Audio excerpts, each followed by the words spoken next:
I'm gonna start recording the VOD exactly right now at this second. Awesome. I'm proud of you. And Very can one of y'all post on the Twitter? I swear to God, one of these days I'm actually gonna get the login. Yeah. But today is not that day. Yeah. Didn't you do that? I already posted in the Discord that we're live. Yeah, so thank you, bud. I'm gonna sleep on the floor. Don't. That We doesn't have sound this. Why do very you always comfortable. go? Why do you always try to leave when we have something to do? You could have done that at any other point today. It's nap time, it's shower time. The moment we Listen, start recording, Greg suddenly has a million places to be. listen, the shower was important. That is This is fair. me just being a sleepy bitch. Yes, but I mean, to be fair, you could have also showered like an hour before the stream. Yeah, shut the fuck up. Okay. It's called being the best. What was I tagging it as? Was I tagging it as Hiveswap or Friendsim on Twitter? I think it was Hiveswap. I think it was just Hiveswap.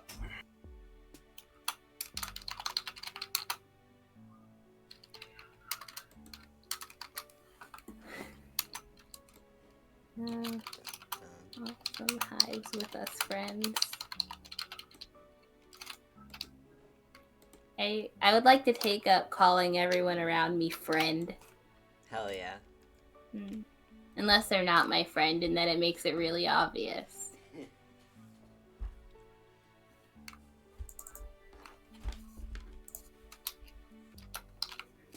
I want to be very petty. I respect that.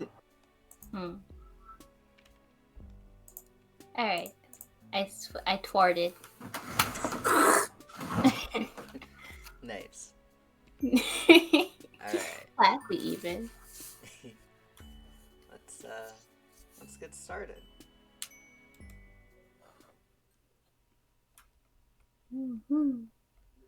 Alright, let's see. So many good friends. So many great. Oh wait, the stream I think says volume 7, huh? Yeah, wait, did I not update the thing? Yeah, I updated Hiveswap Friendsim with Nino and Craig. That's us. That's y'all. I'm Confirmed. Craig. Yeah. Yeah, that's right. I didn't lie. I don't lie. That's the true thing that you said. Guys, have I ever lied before? Never. Not once. You're so right. And I will continue to be truthful. How many fingers am I holding up? Yes. All of the ones that you possibly could. Wrong, you lied to me. You have so many fingers. Oh wait, shit. No. Fuck. Alright. So, volume 8 of Stresses, Song and Otherwise. Ooh, excited. Looks like you're getting a jade. Yeah. Another night, another ramble. A classic song comes back to you as you continue on your way. Some of that good old earth wisdom about a specific kind of footwear being made for walking. My sneakers are made for perambulating. You wish you had that kind of footwear right now in this current chapter of your life. Or any footwear for that matter.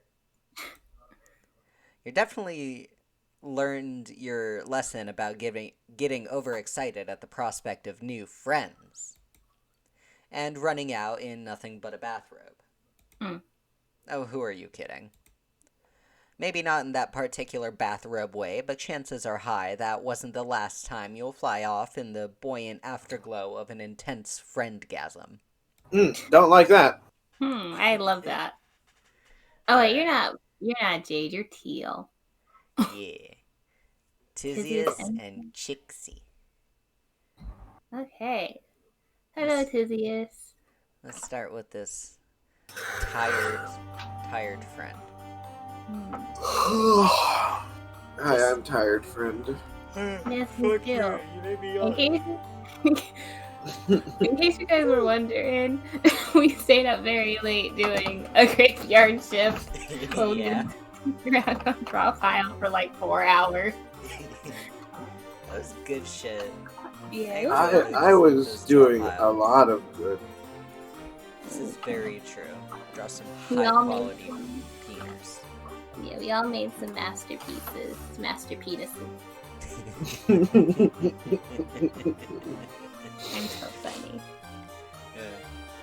Just up ahead, you see a troll leave her hive, muttering to herself. She's holding an unstable mountain of papers and books with one arm, using her free arm to hold a mug steady. She isn't paying attention to you, which is fine. Don't get it twisted, you'd love to make another friend. You just understand now that it's a weird, flighty thing. Some trolls you mesh with, some you don't.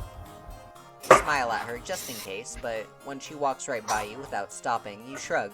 This planet is chock full of friendable weirdos. You'll live. You'll only take a few more steps before the sound of her absolutely eating shit on the sidewalk makes you turn. It happens fast enough, so you only really see the aftermath of upended books and papers raining down in an impressively wide circle around her. Oh, globes. Damn, ass rock. She's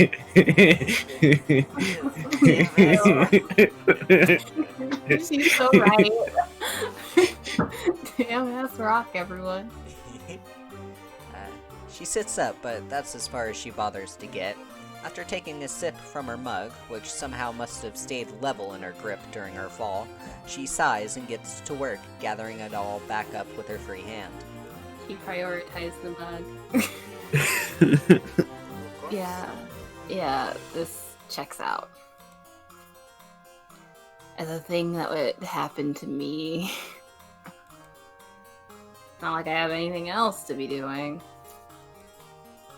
You've seen a teen movie or two in your day. You know this trope. The meet cute. Yeah. The cool kid helps the unpopular nerd after they fall like a chump and embarrass themselves. Then slowly the pair establishes trust. By the time credits roll, they've gone and fallen in love. Not that you necessarily want to fall in love, or that you're under the delusion that you are in any way cooler than her, but still, it's tried and true, and also like a pretty standard decent person thing to do. So, like the decent person you hope to be, you skedaddle on over. You stop short just in front of her wide-flung ring of items. You want to make sure she's not going to yell at you or murder you or anything before you interfere. What? Just kidding, I busted ass. I know it's a scene. Urgent K. Well, what are you waiting for? She just expects us to. Okay. Be a good bystander and stop standing by. She gestures kind of all around her, and that's confirmation enough. You bend to pick up a heavy-looking book, and there it is, emblazoned right on the cover. A gavel, a humongo fucker of a judgment implement too, with spines all around the handle. I like this character so far because she's very low energy to play. I could just use how my voice actually sounds right now. Yeah, she's chill as fuck. I enjoy her art a lot. Alright, I'm excited. Yeah. Dread creeps up your spine. You slowly slide your gaze from the book's cover to its owner. She doesn't have any ostentatiously blood-color themed clothes on, although, wow, she is sporting socks and sandals. Maybe you are cooler than her after all. But the very prominent eye bags are tinged teal. I'll have you know that I wear socks and sandals on a daily fucking basis, and it's a look, okay? Yeah, my feet were cold earlier, so I put on socks with my sandal slippers. Yeah. It looked very cool. Ain't nothing wrong with that. You get to wear shoes and also show off your cool socks.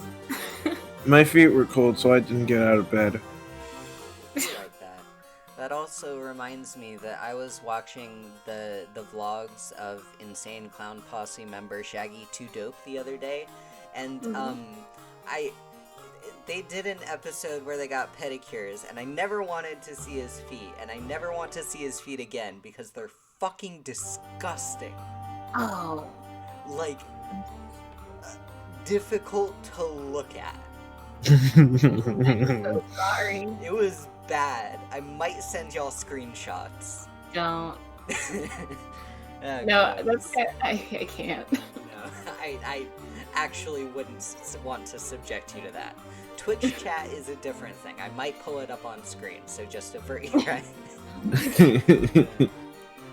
Globe's a lawyer. It's not that you don't appreciate your one lawyer friend for who he is. It's just you aren't sure you have it in you to sneak your way into the heart of another. What? Our lawyer friend was like one of the chillest friends we made. Who charged us for his time. That's it. Yeah. That's the only thing he did to us. He gave us a bath. It's a friend experience. And we stole his robe. And we stole his robe and pretended to be a vampire. It was really chill. It was pretty chill, actually. You got kind of lucky last time. The scales of judgment in your heart start weighing your chances.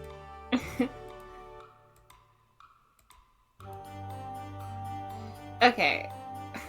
Last time we just like helped some. Well, not helped, but like last time we were nice. They just left us. So.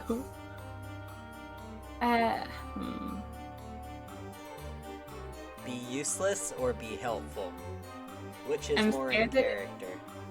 I'm scared that if we finish like putting her papers together, she'll be like, okay, bye. Just like, okay, thanks, bye, and then leaves.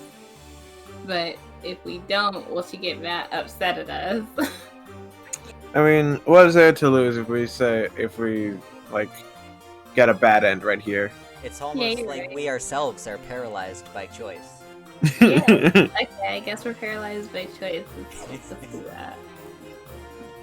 Kind of can't look away from the gavel. Those spines could really stab a person's skull right open, huh? Wow. Thanks for all the standing around and staring assistance. It's really helping a lot. Definitely can't just do that on my own. You're still stuck on the image. She stands up, grumbling, and snatches the book out of your grasp. She turns, waving a dismissive hand at you. Never mind.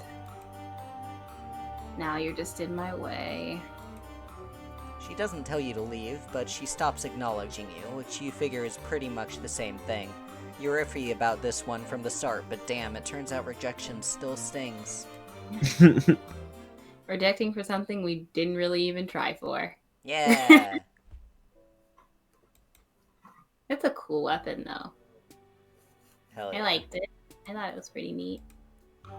That's pretty neat. Let's Okay, get let's pick up helpful. papers. You start making neat piles of all her stuff. After watching you for a second, like she's making sure you're not screwing it up, she dramatically heaves herself to her feet and joins in the effort. I don't have time for this shit. Make sure to keep the B-34s together in my red folder. You look down at your current pile. B.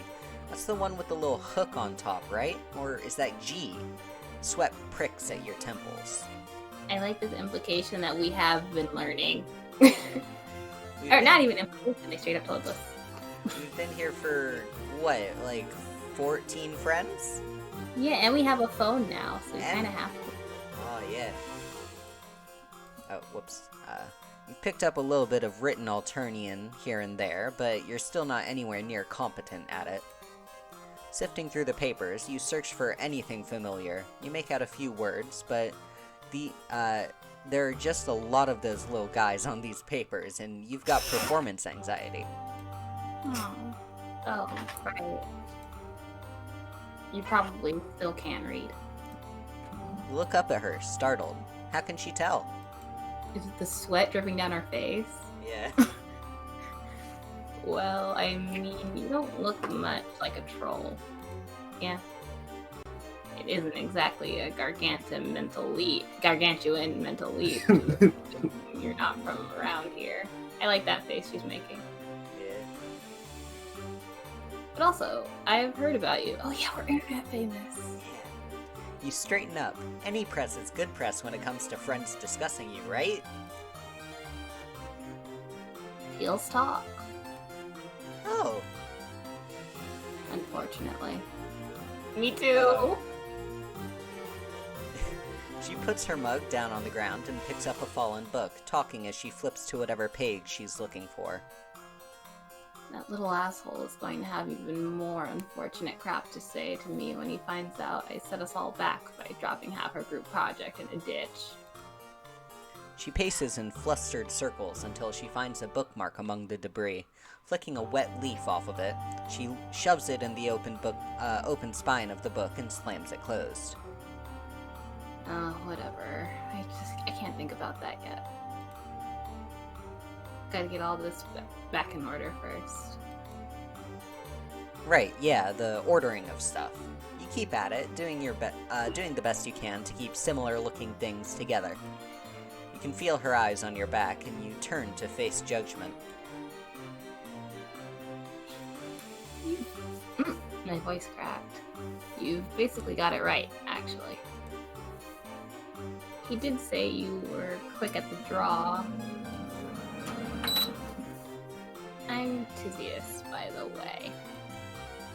She doesn't so much smile at you as grimace. It looks mostly pleased, as exhausted expressions go. That's as good friendship-building material as any other. You've certainly started with worse than being complimented. The breeze plays at the ends of her frizzy hair, ruffling a few pages while it's at it. Now that you aren't frantically trying to prove your helpfulness and have a moment to think, you don't know if the sidewalk is the best place to be starting from scratch with a whole filing system. You open your mouth to tell her as much when a huge pop of gust follows in Breeze Jr.'s wake, blowing the neat stacks back into chaos. Mother grubbing. She sinks slowly back down in the snow globe of paper, takes a long sip from her mug sitting next to her, and then tilts her head back and unleashes a single deep gut holler. You scuttle around, catching documents out of the air until the gust is gone. It's not that Tizius doesn't seem capable, it's just that she seems a bit burnt out.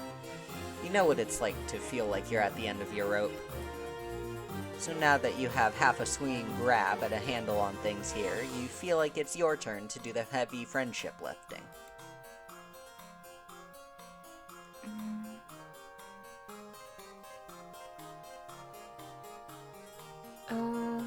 Either of these. Both of them sound good.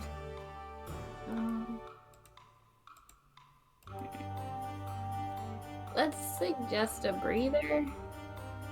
Maybe a little bit of chill. Yeah, let's chill out. She seems like she could use it. You know a breaking point when you see one. You weren't expecting it so early in a potential friendship encounter, but still, it's clear that this troll needs some time to chill. This is a mess, yeah? She swings the pendulum of her chin over to glare deadened knives at your guts. Okay, yes, it's a mess, but it seems like maybe, just perhaps, it would be best to sort of put a pin in it all. To suck air in and out of our insufflation sacs or whatever, and just get it together for a minute. No group projects were ever aced when the clear leader was not at her peak mental performance. She wrinkles up her nose and closes her eyes.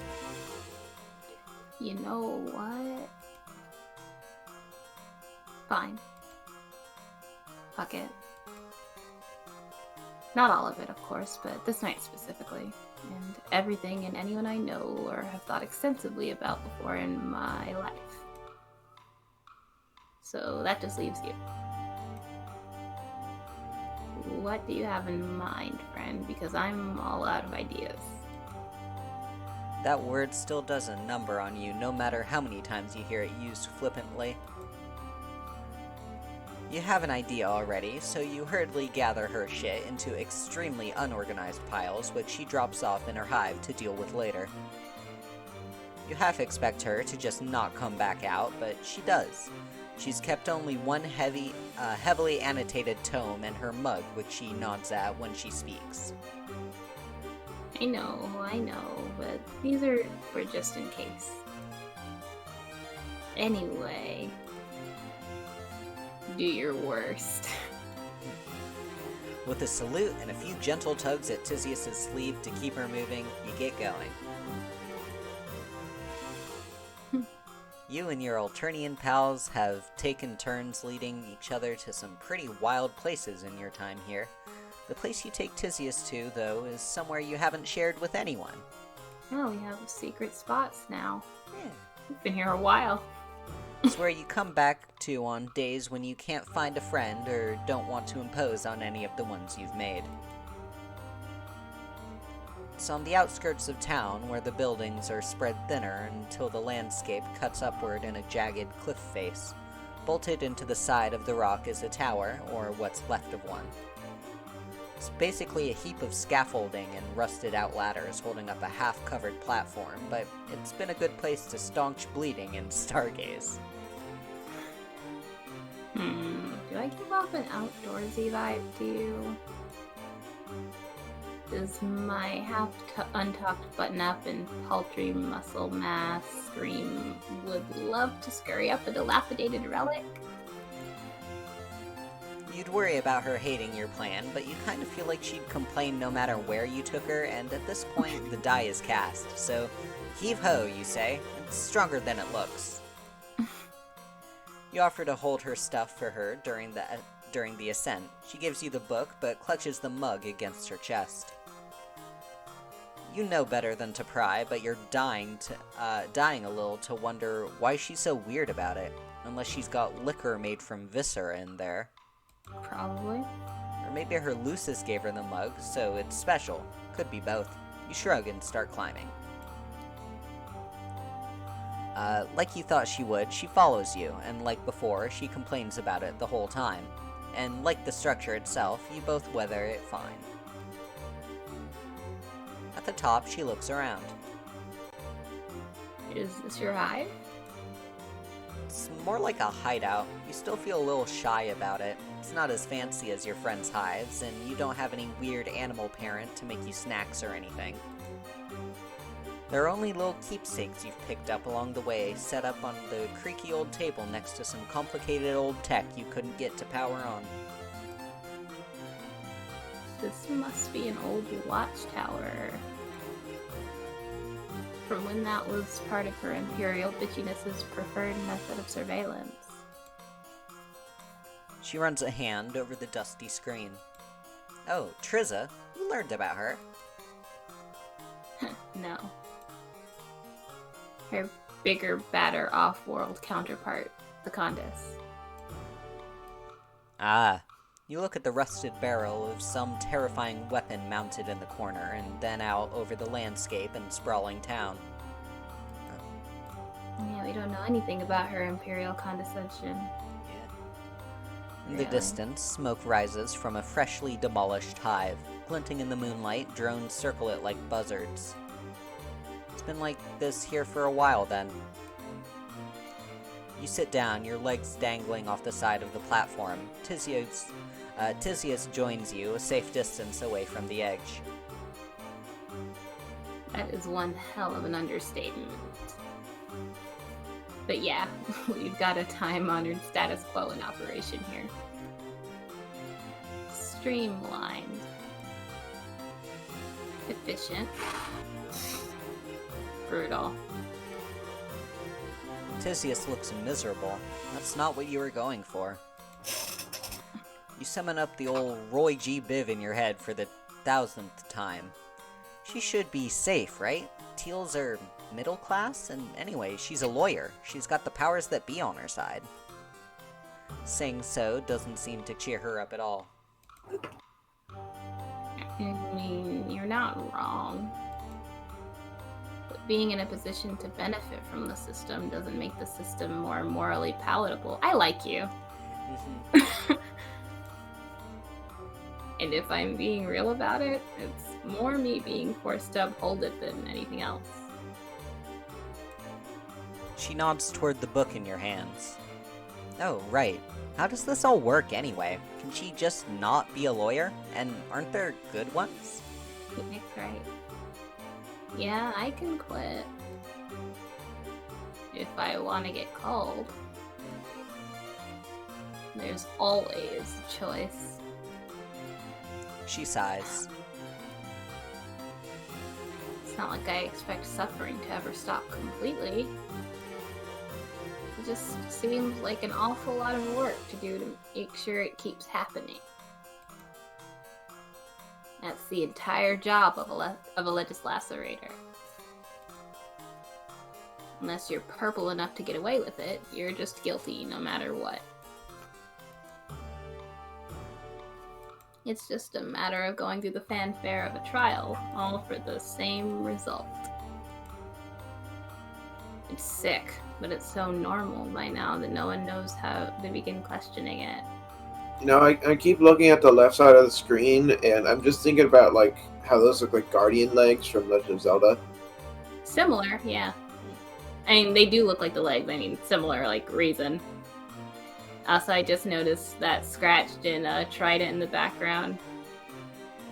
Ah. And Yeah. I keep looking at the right side of the screen as well, because, you know, pink draws the eye. But also because I'm wondering about those panels in the wall. Yeah. Quite Too bad our character is too stupid to know how any of it works. I wish it was a point and click. She looks more exhausted now than she did during the paper explosion.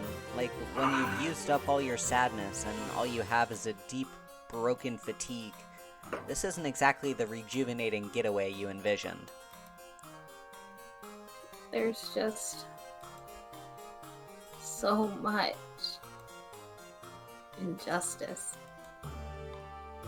You continue to try to be positive. Are there not political parties? Some secret underground movements or anything? Sure, most lowbloods you've met have a healthy, fatalistic nonchalance about their situations, but there's gotta be something else out there. There were a few people who tried to stir shit up back in the day. It's all kind of hushed up and hard to find any information on the history of them, though. Definitely not the kind of thing they teach you in Legislacerator training. One was kind of a mutant blood and the other had wings. So I guess they didn't have much of a chance anyway. You can't imagine this story having a happy ending, but you still want to know more. There's the subtlest shift in her tone of voice now that she's doing more than only complaining. It draws you in. She'd be a historian. One of them seems to have gathered enough of a following to have become a kind of religious figure from what little I can find about him. The other one led a military revolt. I can't wait till I get to that part in Homestuck. They both were killed along with their attempts at change. I don't even know what happened to their compatriots. She stops to squint at you. I don't know how you got me talking like this. But in the fuck it spirit of the night, I'm just going to keep going. Please do. If it wasn't clear, I'm telling you things that can get me extremely cold. So, like, please be chill. You are so chill, the chillest, and also probably pretty gullible yourself. Good point. She squints at you a little longer and then stares out into the night. Her jaw muscle clenches a few times before she speaks. I have some ideas. She's still not looking at you, but she sits up a little straighter. You feel your spine following suit almost on its own. All of us training to be legislacerators like to practice throwing our weight around. Some of us more than others, which I guess you have first-hand experience with. But we don't have much real power yet. We will, though, if we pass our exams. Which I will. I've been staying up most days studying every documented piece of the law and some underground stuff too when I find it. There are exploitable loopholes that they don't know about. If I can establish myself as a major player, I might have a chance to change things. Some things you can only take apart from the inside out. By now, she's built up a fevered energy, even with the sluggish way she talks. When you shift in your seat, she kind of snaps out of it. Oh, sorry. Guess I got a little worked up. I don't exactly get to talk about this very often. It's kind of overwhelming to think about how fucked every little thing is all the time. But now that I see it clearly, I cannot do something. It's like Alternia is a giant fire, and I'm pissing on a tiny corner of it while the rest of everything burns up around me. Oof. Your brain is buzzing with how real all that felt. You can't really add anything to it, so you just nod. Are things less abysmal where you're from? Ooh, boy. In ways, yeah. At home, the accused is called a defendant, at least, as in they get a defense. Her eyes brighten. That's exactly what I'm talking about! Does your justice system work? It also kind of depends on a cast. Yeah. Some things you can't control, unfortunately, Tizius. You exhale slowly, trying to buy yourself time to encapsulate all of your planet's various cultures, societal structures, and similarly overwhelming list of injustices in an intelligent blurb. You settle on, not always, not for everyone. Her laugh is short and hollow. So much for enlightened life forms existing somewhere in the universe. You guess until a more kind and just alien life form comes to take over, you'll have to make do with each other. Yeah, you're not so bad. I take on an oppressive regime with you anytime. I dig her! I love her! I love her so much. She's like second to Skyla for me right now. Hell yeah. She gives your arm It's pretty fun. Yeah. She gives your arm an awkward tap with her fist, then looks back out over the edge. Anyway, I'm no religious figure or military strategist. There's gotta be someone out there who is. Gotta use what skills I have instead, I guess, until I find them. Law skills are still pretty useful. What the fuck else would I do with my time? Keep pissing on the fire is the best anybody can do, you reckon? That and get others hydrated enough to do the same. She laughs. Keep on pissing, huh? I'll drink to that. Cheers, man. Cheers to this. She takes a big swig from her mug. After a beat, she silently and without looking at you extends her arm your way. You stare in the mug's depths, but a little unnerved. It doesn't look like viscera, but you've been burned before. It won't kill you. You're not sure what it will do, but Tizius is truthful if nothing else, so bottoms up. What the fuck? It's Coffee? water. What? Huh. Tizius grins and taps her temple with a claw. Gotta give the people something. Otherwise, they might think I'm the way I am on my own. Then where would we be? You don't know, letting people in can be helpful, you know, sometimes.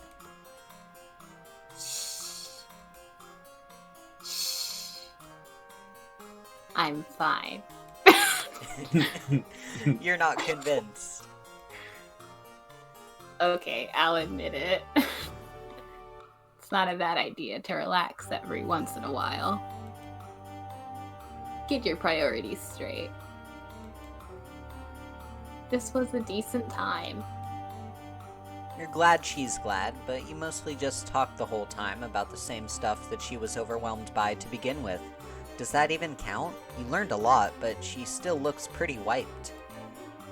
As soon as you think that, she yawns. She's so driven. That was a real ass yawn.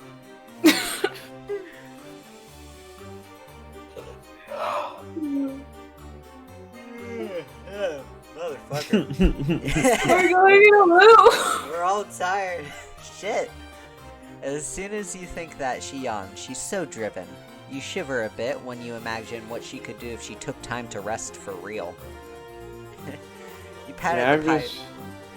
I've been dealing with like a stitch this whole time, and it hurts. Rip. Dang. It's fucked that no one knows how stitches happen. Maybe unstitch it. I don't know.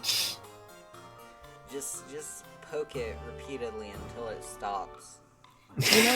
You know those sharp little tools that are meant to undo like sewing? Get one of those and just jab it in. Fine. Then you won't have to worry about the pain of the stitch. You have to worry about something else. Pat the pile of blankets next to you. It's no bed or tub of soap or slime for that matter, but it's gotten you through enough. She looks warily at it and yawns again. Boy, there are social implications behind piles of things. What is the implication here? Moirails. Oh, yes. Yeah, okay. piles. Yeah, Piles alright. of shit. Yeah, I get it now. I'm sorry, I'm a fake homestuck. Fake fan. For shame. I guess my Lucis and my mate spirit will just think I'm at a book hive anyway. Oh, you have a mate spirit. Ooh, I'm curious. I forget. Yeah. One little nap won't hurt. I'll get up early tomorrow and reorganize our stupid busy work project. She tentatively lowers herself down onto the blankets. Her eyes close for a brief second before they snap open again, glaring at you with full force. Don't doubt me either. It's just funny looking at this. I've got it under control. Just peeking over the dialogue box. Yeah. Oh, you have zero doubts in her abilities, you say. She curls back up against herself, and a small rattle of contentedness shakes in her throat. Out in the distance, the blaze has dimmed to a thin plume of smoke. You hope whoever's hive it was is okay. You're not sleepy, so you'll keep watch to make sure she gets up by sunrise. You tilt your head back and look up at the unfamiliar constellations. Your head feels full. It's intense and not exactly what you'd call happy, but you know you're feeling it with her, and that's far from nothing.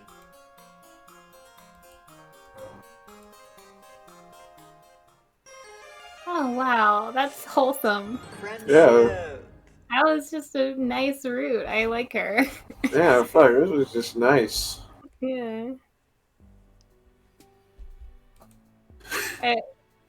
I really hope that we do, because like these characters, in some capacity, they will be coming back in Hiveswap, like the axe, right? They play roles in Hiveswap 2, Act 2. Yeah. Yeah, so I'm excited to see her again in that one. And also I like how they're giving because like for Homestuck and for this game in general, you don't actually need to know anything about Homestuck because the game will teach you the lore important to Alternia along the way anyway. Yeah. So, It's very thing about having making a protagonist who doesn't know shit. yeah. You can They're the teach audience her... surrogate. Yeah. Exactly. Yeah. I like how this was written. It helps a lot, especially for like people who are catching up or like who haven't been to Homestuck in a while or who don't know anything about it at all. Yeah, it's a great blind introduction that can still immerse you in the universe. Yeah. Like you're... Alright, I'll be right back. I'm still listening. Gotcha. Another night, another ramble. A classic song comes. I've already read this. I forgot. Boots. Chixie Roixmer. I am in so much pain. Oh. Is it like a cramp? Eat potassium. I don't have any potassium in here. Create potassium. Wow. Tell me, Mr. Science. Wait, hold on.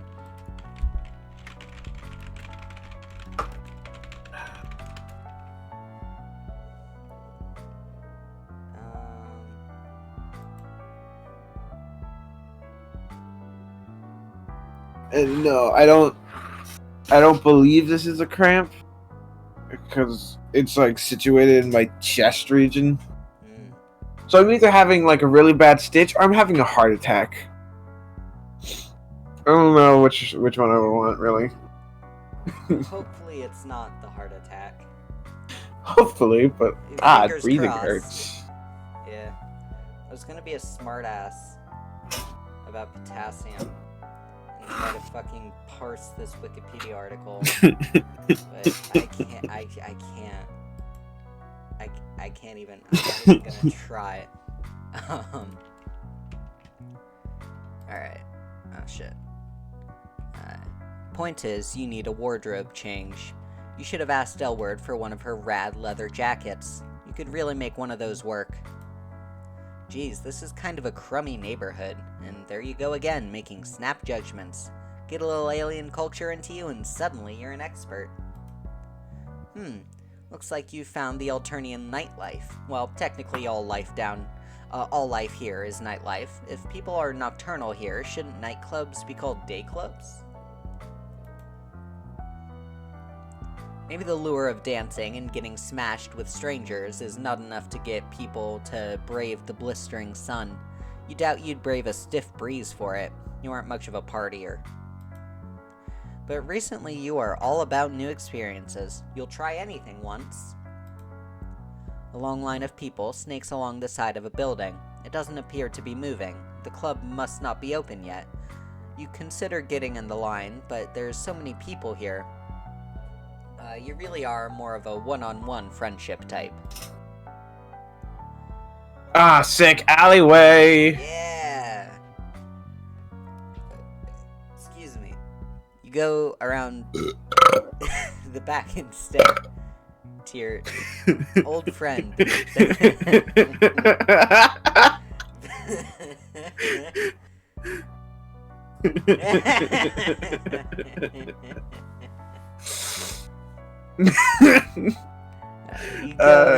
You go around the back instead.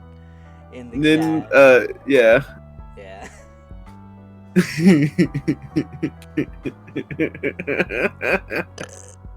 Alright. You go around the back instead. I'm sorry. I'm not actually sorry. We may be Ned. What are you gonna do about it? You're not here. Yeah. You go around the back instead to your old friend, the back alley and the dumpster.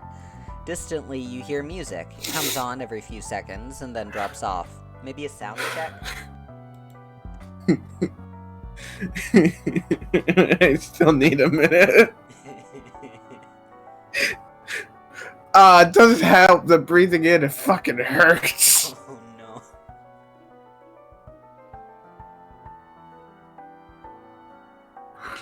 no. Alright. I am in less pain. Yeah, drive your car really fast outside my house with a very loud engine. That's so cool. Bro, they're driving their lard cow. Yeah, that's so PogChamp, dude. You must have a really huge dick. Pogger's car, dude. I remember one time my mom asked the fucking person in the Dairy Queen drive-thru after some jackass without a muffler on his engine drove past and was like, "That's not sexy, is it?" She asks this fucking, like, 20-year-old working the Dairy Queen drive-thru. Jesus. Anyway, that's a story about my mom. God, my lungs. And also, I just guess just my chest in general. I'm dying. Ah. Rip. You hear something else. Ah. A musical sigh comes from up ahead. Oh, musical. You turn. Yeah, musical. Yeah, musical. Musical. You turn a corner to find a girl standing alone outside a back entrance. A heavy door is propped open with a chunk of concrete, like someone had gouged it out of the street. The girl has on a sweater dress and leg warmers, a bronze sign splashed across her chest. You wonder if you should consider painting a sign onto your own clothes just to make yourself seem more normal. Yeah, no, probably no point. You'd also need to paint yourself gray and find a pair of fake horns. Who would do something like that? Sounds like a huge pain with absolutely no benefits. I can confirm that it's a huge pain with absolutely no benefits. You look like a fucking fool. Just don't. The girl cosplayer. The girl hasn't noticed you yet. She is staring at her feet and sighing. She's making weird little whoops and clicking noises, or singing a few bars of wordless notes, starting low and then climbing up high. Wow, it sounds pretty good. The enclosed space between the alley walls make it seem like it's coming from all directions. Maybe you should just leave. She looks busy, but then another troll sticks their head around the open door, shooting the girl an unkind look and kicking the cement block doorstop away. Oh heck. There's really only one reason you would prop open a door. Boy, I wonder what we should pick. Yeah, wow. What should we do? Oh god! Jesus! Oh, You alright? Yes, I'm okay. I'm not a mess. I mean, whatever you say. I'm not! Anyway, let's grab that door. I love when games like do shit like this. Like we're just like, here's the obvious choice. Here's the choice if you fucking suck. Ah, damn it. Here's if you're an idiot. Yeah. Displaying the dexterity of someone far healthier and far less dressed in a slinky bathrobe, you grab the door before it can slam closed. The bronze blood girl's attention snaps up and she breaks off mid-note. She takes in the misplaced concrete and you holding the door. Do it. Oh man, I'm out of soda. Fuck! Rip. Oh, I grabbed that for a while because I'm lazy. Oh, thanks for catching that. I would have to go all the way around to the front. Must have been the wind. Just what sort of wind do they have here that could pick up a chunk of rock the size of a turtle, unless wind is urban slang for some rude douchebag. She gives you a quick little smile and darts through the door, letting it close behind her with a solid click. Yep, locked. The brief, gleaming flare of friendship you felt when she smiled at you in earnest thanks stutters and dies. You really had a moment there, but now she's inside and you're out here, where you will never reap the fruit of glorious friendship you planted with that act of kindness. Jeez, what's the point of doing something nice if you don't even get any credit for it? Okay, nice guy. That ends. I love how they presented that like it was obvious and it was okay.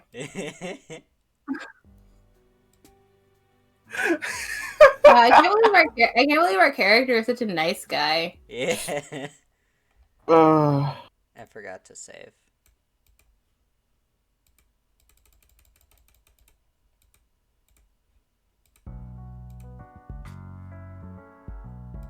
Stand there like an asshole. Like the witness to a disastrous car accident, you stand there and watch as the girl notices the door closing and lets out a squeak. Jumping for the handle, she misses it and smacks her knee against the metal frame. Ah, damn it. She has a soft musical voice, even when she's swearing. I don't know what to do for that. You ask if she's okay. She stops rubbing at her knee and looks up at you. You're quite a bit taller than her, but she looks older than some of the other trolls you've hung out with. No worries. Well, not. At least not about my leg. Ah, fuck. I can't yawn! Oh, God. I'm gonna die. Ugh. F's in chat.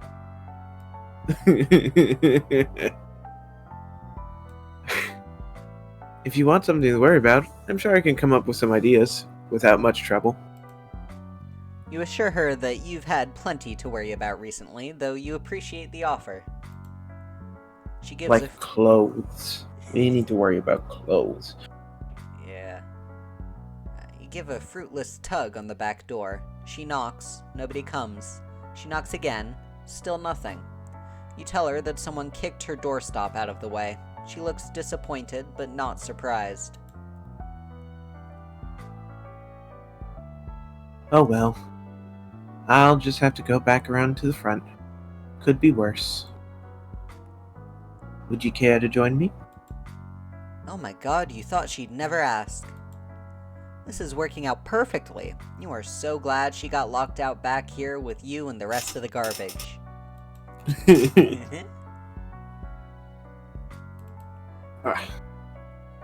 I'm Chixie. Chixie Rocksmith. Although I'm sure you already knew that.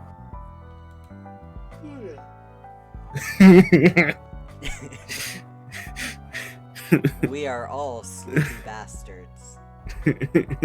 Actually, hold on a second. I'm gonna go get some fucking gamer juice. Gamer juice. I drank gamer juice out of a fucking champagne flute for New Year's. I felt really classy. Nice. It's the perfect color and fizziness. I once drank gamer juice out of a perfume bottle. I don't drink gamer juice. You're not gamer! Fake gamer! God! Gamer, get off my stream! Get the fuck out of here! Get out! Get out! Listen, as much as I want to be a gamer, I'm not a virgin. Rude! God, how That Get gamers. my gamer juice that also makes me really sexy. Does it? It does. It's a proven Sexy fact. gamer juice. It's a proven No, fact. sexy gamer juice is Dr. Pepper. Shut up. That's the only sexy gamer juice I know of. They can both be sexy gamer juice. They're dating. Dr. Pepper and Mountain Dew.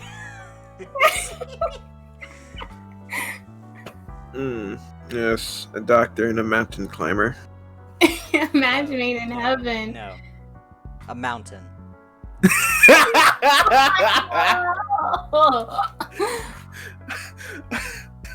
God damn it. Man, my body's picked the worst time to make me hurt, because fuck, A we're gamer actually being mountain. funny. It's a gamer mountain. At the peak of Mount Everest, there's just like a gaming headset on top. Sometimes people swear they can hear the mountain cursing.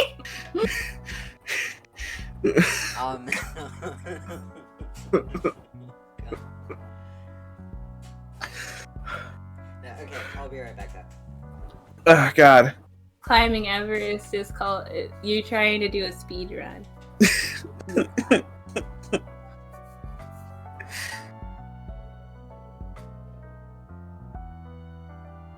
Heart's located on the right side of the body, right?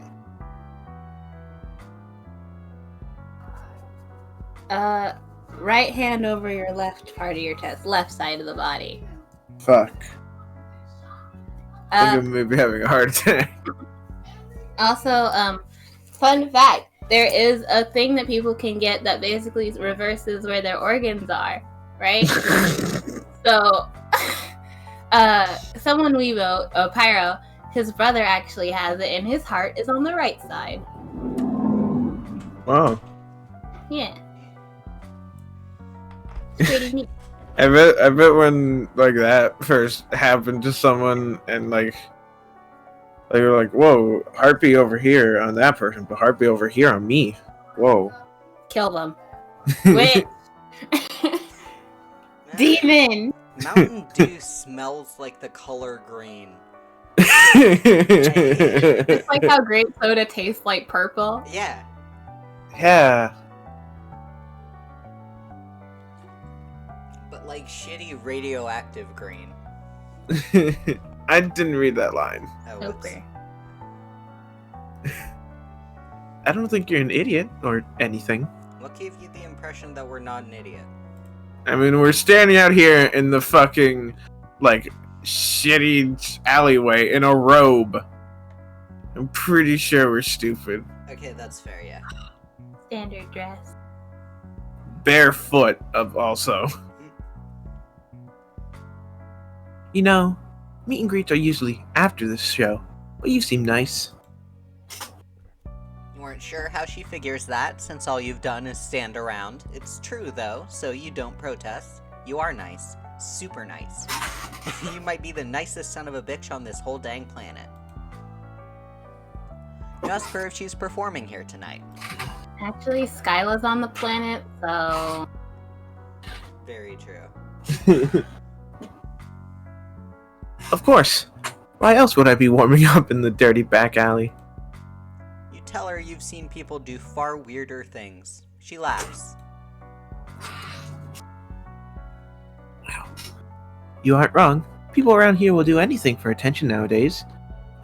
For instance, you're walking around in a ablution robe. Barefoot. You cough In a dirty alley. You cough delicately. True. Very true. She's got you there. You're gonna get, like, alien tetanus. If you come inside with me, I can get... My brain went wrong, and I almost said alien tinnitus. Might give you that too. You're fine now.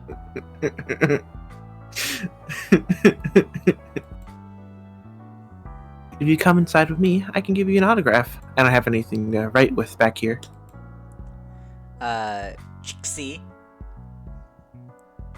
Fix your typos, please. This has been out for over a year. Hey, Hiveswap devs. Hey, Hiveswap devs.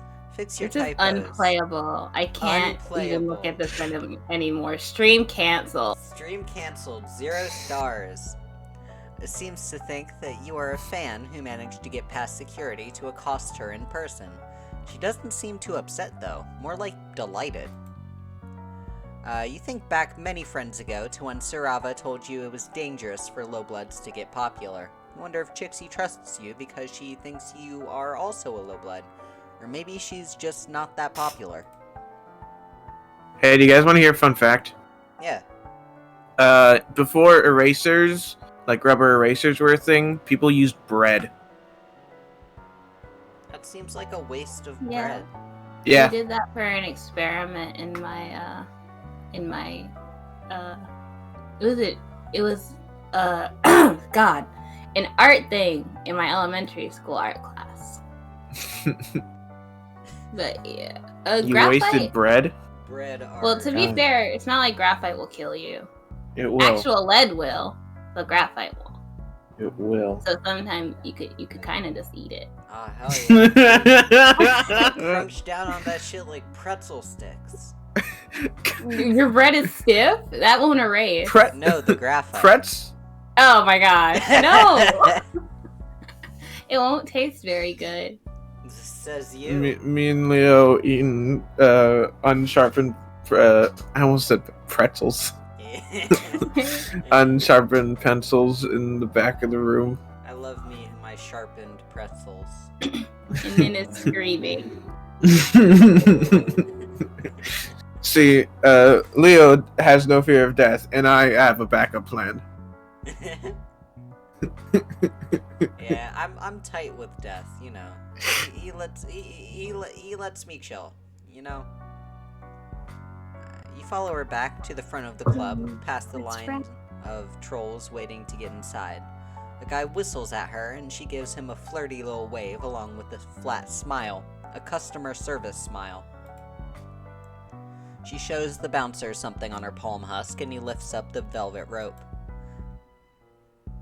They're with me. They're my +1.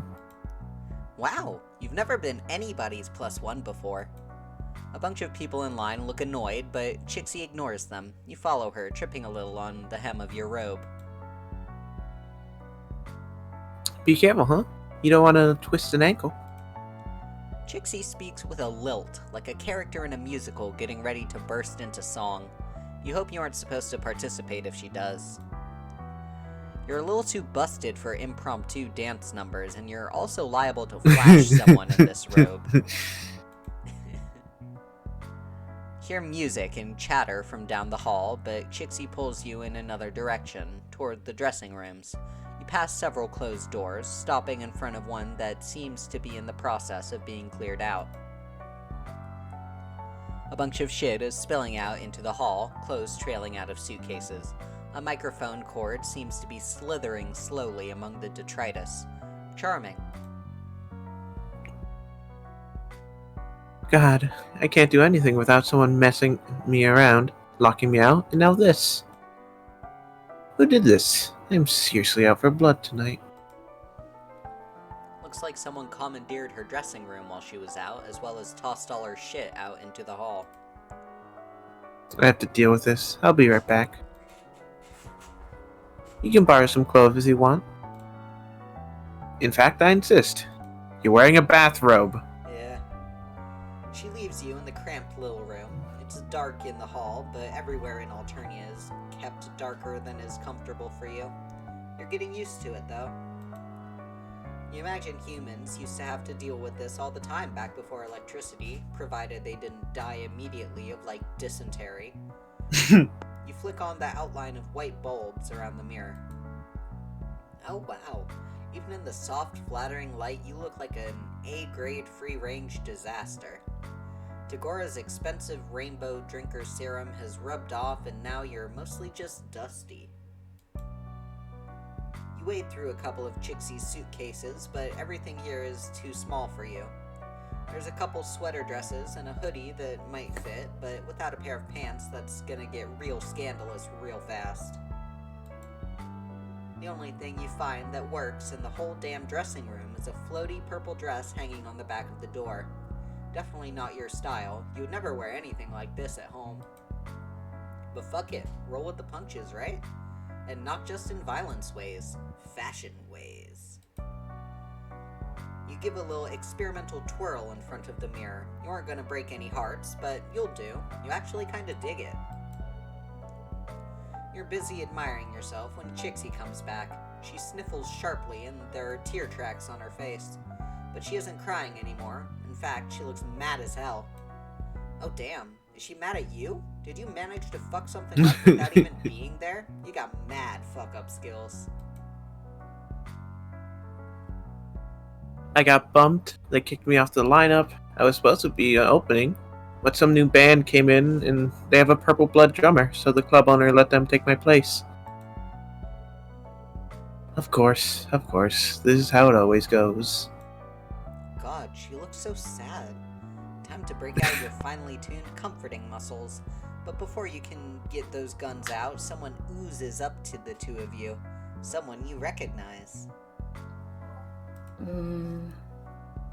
Thought so. Yeah. Ah, no. When they use the word ooze, I knew. A motherfucker has arrived. Oh, incredible, Miss Roixmere. You are motherfucker. Yeah. What are the odds? It must be fate. Ow.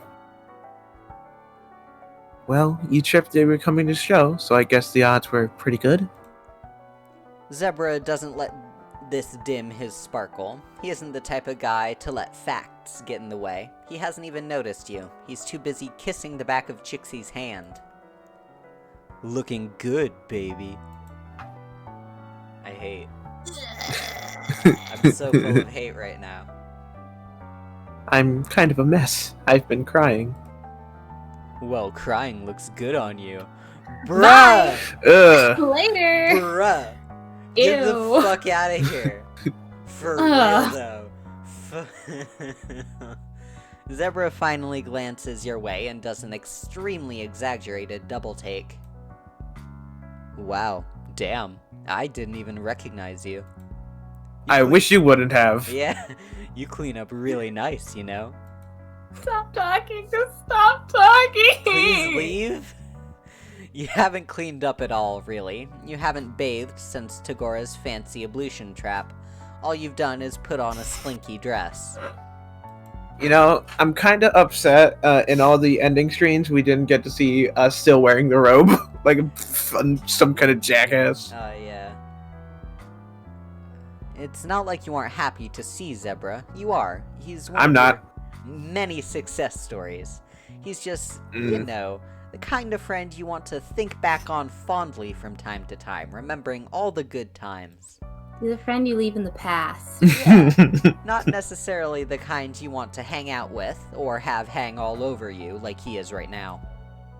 Chixie looks at his arm around your shoulder and seems momentarily annoyed. Then her expression skips a couple tracks and hits back on neutral. I think someone's baking something. Nice. So if you've met? Where? Online? In a forum? Can I join? Not in a forum. Unless you're talking about the forum of life. I hate you! Deep. I'm so #deep. He winks. Fate just keeps bringing us together, doesn't it? Just like you and me, Chixie baby.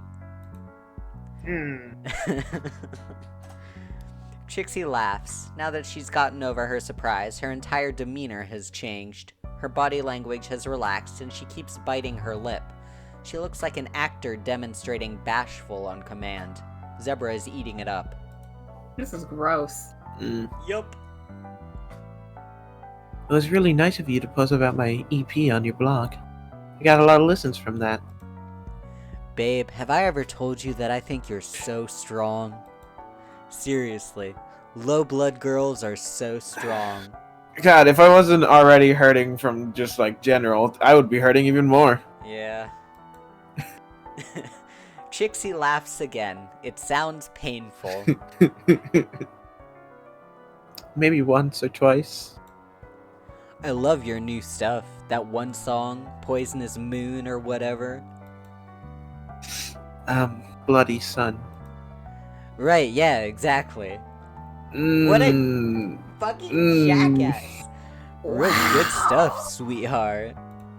I can't wait to hear more tonight. Oh, right. He doesn't know Chixie got bumped. Chixie meets your eyes. She seems to be trying to communicate something entirely using her eyebrows.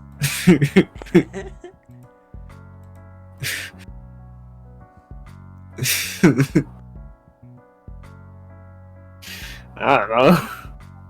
She might be I think we're supposed to mind our own damn business, right?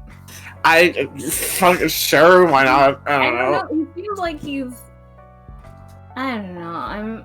I'm bad at reading situations. But this doesn't seem like one where we should tell him what's going on. Also, I don't like talking to him. I don't know what to think anymore, considering the be nice option last time was a bad end. Yeah. like they called us an asshole and just like, yep, now we're continuing. Yeah. Well, if it's a bad end, we got it out. We're getting it out of the way. So let's mind our business. Yeah, let's mind our damn business. You follow Chixie's lead and don't say anything. Zebra will find out pretty soon anyway when the show starts and Chixie doesn't get on stage. He takes off, saying he's gonna go get a spot in the pit. I'm gonna put you in a pit. Excuse There's me. no pit here. Her earnest, polite look drops as soon as Zebra's out of sight. She's letting you see all the bits of herself that she has to hide from other people. Wow, you're really trusting in us for no reason. Yeah. You wonder if it's because you don't matter that much, or because she can sense your trustworthy nature. You are a natural optimist when it comes to friendship, so you decide to believe the latter.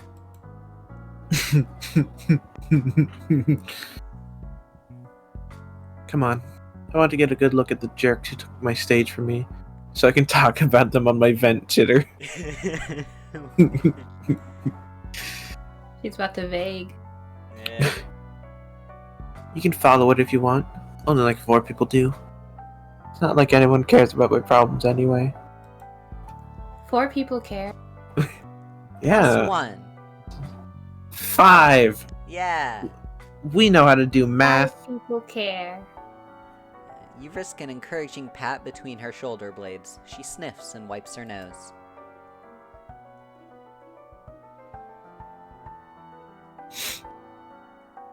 At least I have you, my one non-creepy fan. At least I think you weren't creepy. I guess I don't know you that well. I mean, you were sitting in the alleyway, in a robe. Yeah. You assure her that you aren't creepy. At least you're not as creepy as that guy. Chixie starts to respond, but then breaks off. Her voice sticks in her throat like she swallowed a bug. Oh wait, they actually eat bugs here, like she swallowed a live bug. Actually, they might eat live bugs. Well, fuck. Simile cancelled. Anyway, Chixie stops listening, and you realize it's because she's stops talking. Stops talking, and you realize it's because she's listening instead, and I can't read. The first band is on, and going from Chixie's expression, this must be the band that scooped her. I can't believe it. I can't. She takes off. You aren't sure if you're supposed to follow, but she swoops back in and grabs your hand to drag you along behind her. You go past the club entrance and up a staircase, emerging in a tiny backstage area. Chixie stops just outside the stage lights. The band on stage is 4 trolls, mixed cast, judging from their clothes. Although you suppose they don't have to wear clothes the color of their blood, though most trolls seem to. Law or tradition, both are dangerous to break. That's my song. Ooh. They didn't just steal my set. They stole my set list. Yikes. Jesus. Uh-oh, SpaghettiOs. I love the range of reactions. Yeah. Her cheeks flush a ruddy brown, and she shakes with rage. She begins singing along with them. Twist and pull, breathe the terror of life on hell, spines and gore forevermore, on this nightmare island spell. Sour, please. Hairs above, blight below, I'm sorry I said that out loud. knocking on your hive's front door, love me please, I adore. Poor. It has kind of can't- a... Huh? What? I'm stupid.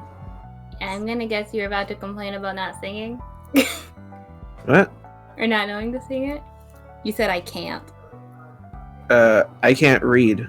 No, that was the end of That this. is right. You also can't read. Yeah. I'm the only literate person. This is true. Don't lie to people. I am literate. Don't lie. Craig, stop projecting. I don't know how to project. I'm not that good at astral projection. It has kind of a twangy country feel to it, except it's about murder, or maybe love? You can't tell. It just doesn't really fit the band on stage's vibe. It doesn't fit Chixie's either. Alright, man. But then again, you haven't seen her perform. Maybe she's really different when she gets in a spotlight. See, I can give like fan fiction writers some credit when they fuck up on syntax because they don't have a proofreader, they don't have a beta reader, they're an amateur. You were paid to do this. Please at least proofread, please. But to be fair, I read it like it was supposed to be a double negative. Like it doesn't fit Chixie's character either, like that. Okay, that's fair. I don't know. It just bugs me, and I'm a fucking snob. She's crying now, tears streaming down her face as she sings. It's all over. No one's going to believe I wrote this music. Some dirty, dirt blood country girl. You remember what Sarava told you about High Blood stealing their music and acting like they wrote it. God, that's so unfair.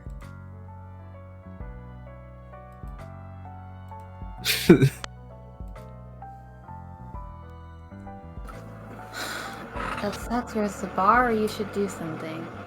Let's tear this place down. Yeah. Or at least try. Let's see. Yeah. Chixie clenches her fists. Yeah. Let's grab a Molotov. She reaches into a snarled mess of equipment and comes back with a microphone that only looks a little bit squirmy. Then she walks over to a costume rack and pulls down a mask. It's plain white, like the Phantom of the Opera's mask, jarringly stark against the gaudy organic styles of most everything else on Alternia. She waits for a dip in volume in the song, and she gets one right after the bridge. Then she switches on the microphone and takes a huge breath. Should probably change her. Oh, I like that. Shut the fuck up. I like that sprite. It's good. Hell yeah. The shout reverberates around the club. The sound of the crowd dips, then falls off almost entirely. The band staggers to a slow, rattling stop. Nobody seems to know what's going on. Oh hell. This isn't what you meant. You meant, like, egg their tour bus or trash them online. No, this is what I meant. Yeah. Chixie steps into the light and a murmur goes up through the crowd. The band singer lowers her microphone. She is in a short blue dress with long, vicious claws painted red. You aren't up on all the trends, but you're pretty sure that red is edgy.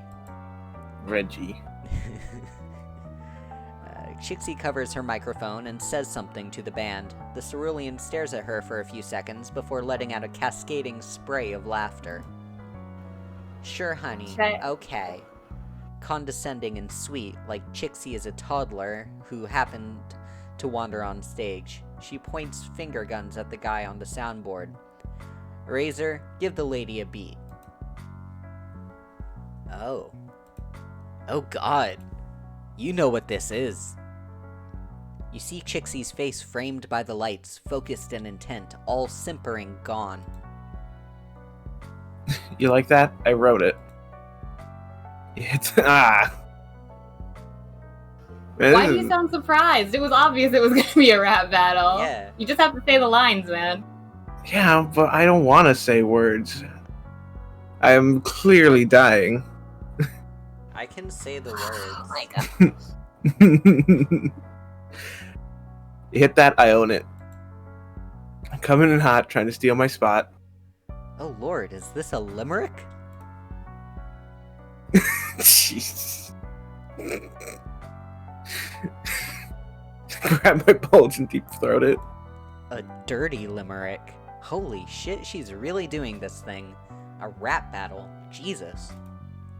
The cerulean girl spits some stuff back. It's kind of basic, just general insults about Chixie's blood color and her lyrics being stale. Considering she stole Chixie's song, that doesn't really fly. The crowd doesn't know that, though.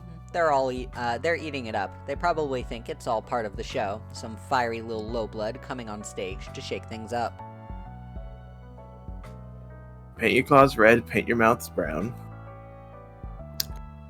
Acting like you know what it's like down here on the ground.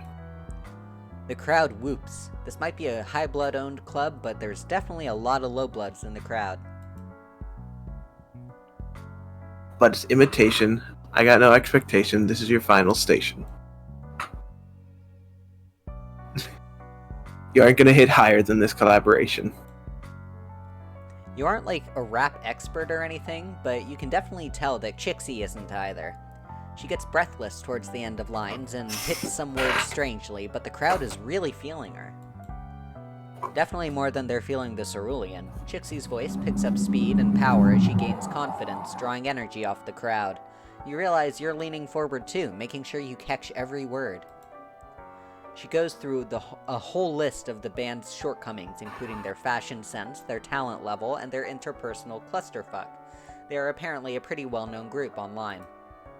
She throws in some stuff about them stealing her music, and the crowd oohs like this is a middle school cafeteria. So kill me. Call me. Call the drones. It won't change a bit of what they all know. When you're a thief, what do you expect? I beat you all square. Hey, show some respect. Chixie drops the mic. The room erupts. Holy shit, that was awesome. She just came up with all of that on the fly. The cerulean looks furious, and another troll runs onto the stage to try to get the crowd under control. They're all chanting, "Mask, mask, mask." Chixie runs back off stage, chucking both the mask and the microphone back where she found them. She grabs you, and you run all the way back out to the alley where you met, letting the door close behind you. Guess you're done with that club. Chixie's eyes are round and shell-shocked. I just did that. Yeah, she really did. I just told a bunch of high bloods to eat my bulge. You don't know what a bulge is, but yup.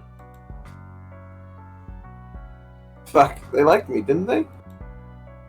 They were cheering for me. You say yeah, you're pretty sure they were. Holy shit. I'm going to be cold. Did you hear all that stuff I said? You can't just say stuff like that. You remind her that she was wearing a mask when she did it. Oh, right. No one know who I am. I'm safe. Except for your very You're so obvious shirt. right. Yeah.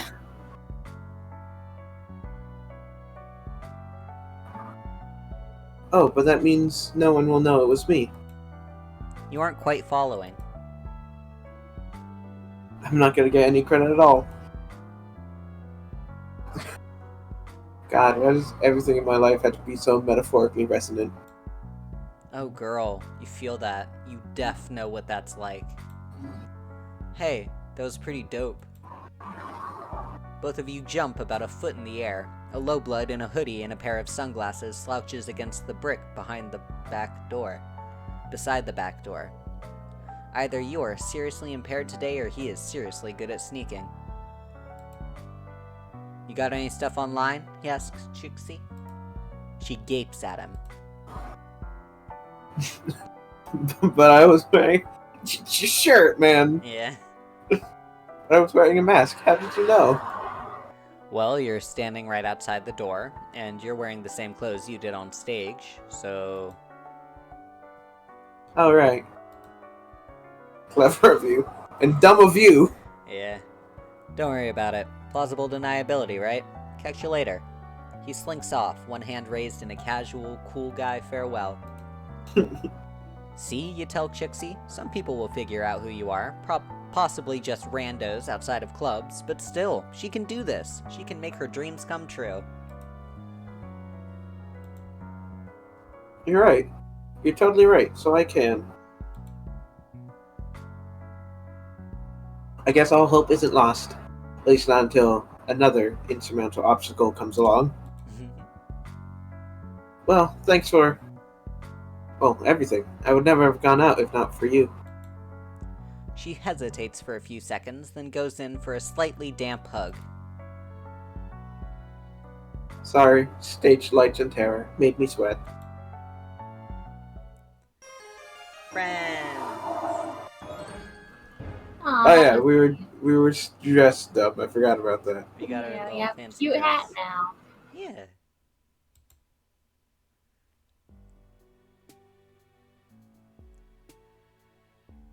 Y'all Alright, up? that was an hour 30. I'm up for another volume if you guys are. Yeah.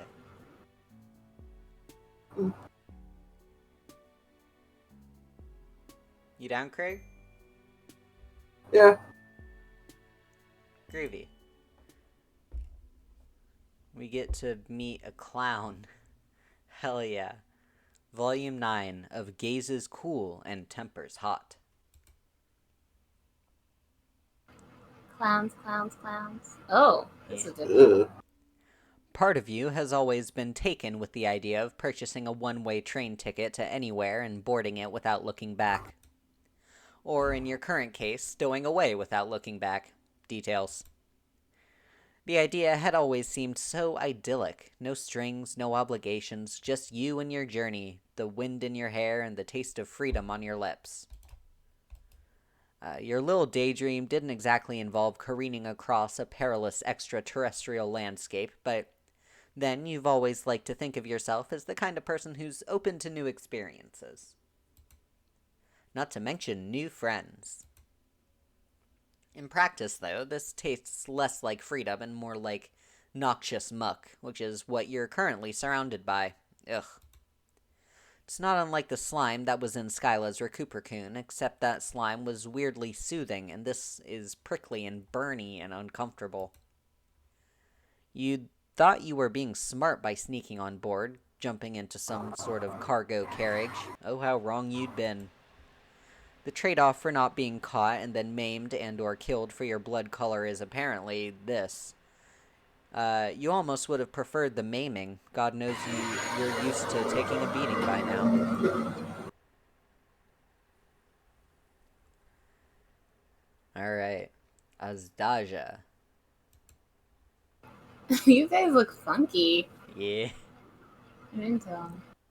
After what feels like way too long, the vehicle slows down and you take the opportunity to tumble out of your slime jail onto the dusty ground, picking yourself up and hurrying away from the station before you can get spotted. A little while later, you're standing at the beginning of a massive canyon, and your awful train ride almost feels worth it. The canyon stretches on endlessly, miles of yawning chasms and winding ravines at your feet. It's enough to make your mouth hang open in awe. After spending so much time in various grody parts of the city, the sight of such pristine natural beauty touches your heart. You feel somehow inspired, like you could belt out an aria or draw a masterpiece if you tried. But before you can begin exploring your hidden creative depths, you're distracted by noises coming from not too far away. You're not alone. You know what this means. A chance to get yourself more of that sweet, sweet friendship. After so many successful companionship ventures, you're thirsty for more. You pick up your jaw and go investigate.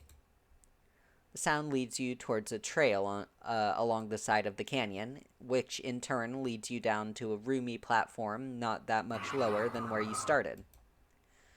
There's a series of sharp outcrops jutting out of the plateau, and perched atop the highest one is a figure dramatically framed against the moonlight. At first you think he's peering moodily into the distance, but then you realize he's looking through some kind of contraption on his face. Recording coordinates. You look around. There doesn't seem to be anyone else here, so what you heard was this fellow muttering to himself, you guess? I see. He's so wrapped up in whatever it is that he's doing that he hasn't noticed you yet. This guy has got to be hankering after some company, being all by his lonesome out here in the middle of nowhere. You're sure of it.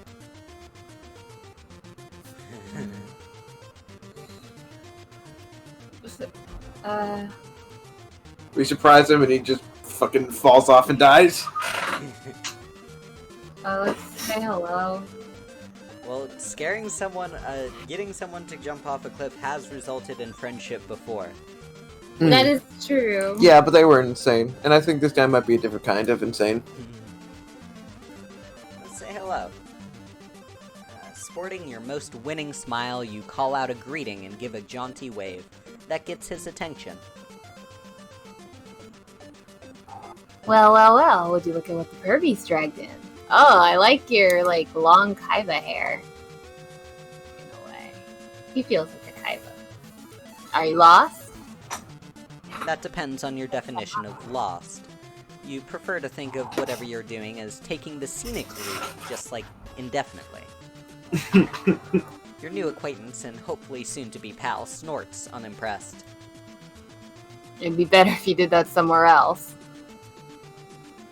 Better for me, I mean, which is the most important issue currently at hand, let's face it.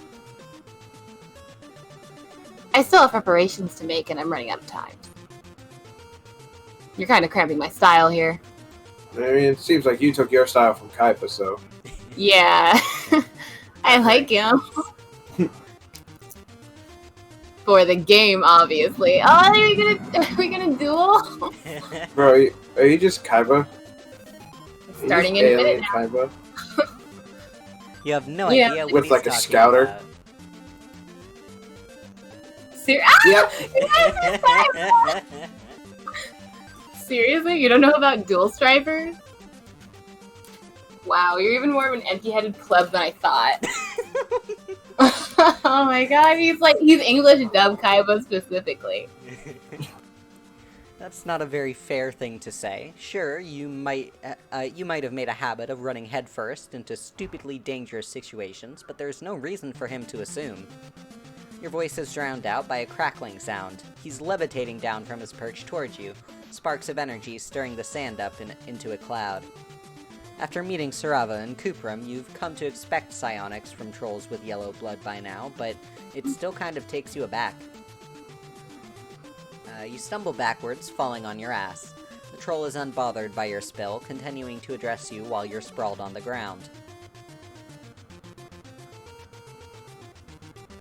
I'll explain. Dual Strivers pits Alternia's best and brightest against each other in a timed event designed to reveal the most skilled among the group. Which would be me, of course, that goes without saying. He tells you a bunch of other stuff about game mechanics that, to be honest, goes straight over your head. He's apparently not in enough of a rush that he can't stop what he's doing to outline his plans to you, some random passerby, in a fairly detailed manner at that. He seems pleased to have an audience, actually. Wow, this friendship is barely even off the ground and you're already doing great. You get back on your feet and nod along sagely, pretending to understand all his rambling about strategy and whatnot. Oh, fuck. I clicked out of the window. And then you notice a blinking light. It's coming from the screen over his eye. Yeah, his, what are they called? Scouters. Scouter, yeah. Huh. Interesting. My Wow. Okay. Yeah. Straight up.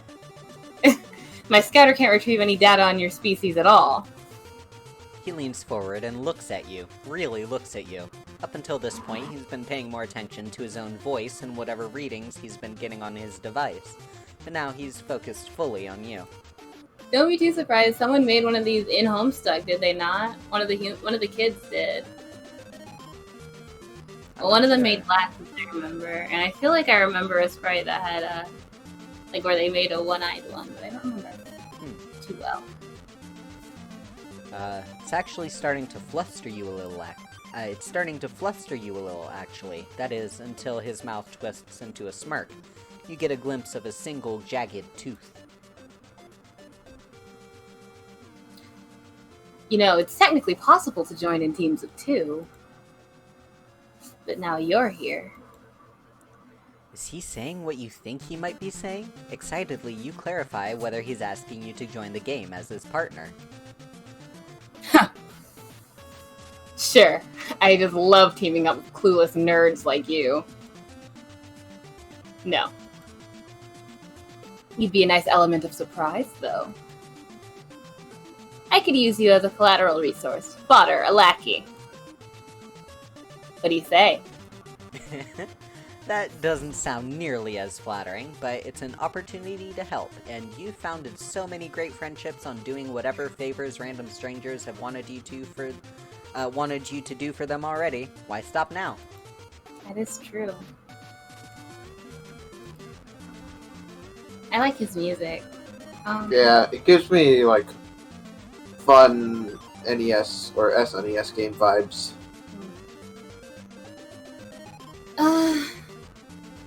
Let's be his lackey, I guess. Hopefully, if it's a bad edit, it's a quick one. Yeah, lackey time. Yeah. The title might not be much, but that doesn't mean you can't excel at it. You tell him you accept his offer. I love our optimism. Excellent. By the way, I'm Azaja Nilax. But you must have known that already. You're not sure why you would. Maybe he's some kind of big shot? Come to think of it, the name does ring a bell. You've heard it before, back when you were in the middle of infiltrating a bandit hideout with a mercenary. Connell. Did we? Oh, yeah, okay, we did. Yeah. You met my mate for it? You must have gotten on her good side or you wouldn't be standing here talking to me. Wow, what a mate spirit for you to have. Yeah. Because you'd be minced into the ground finer than grub paste.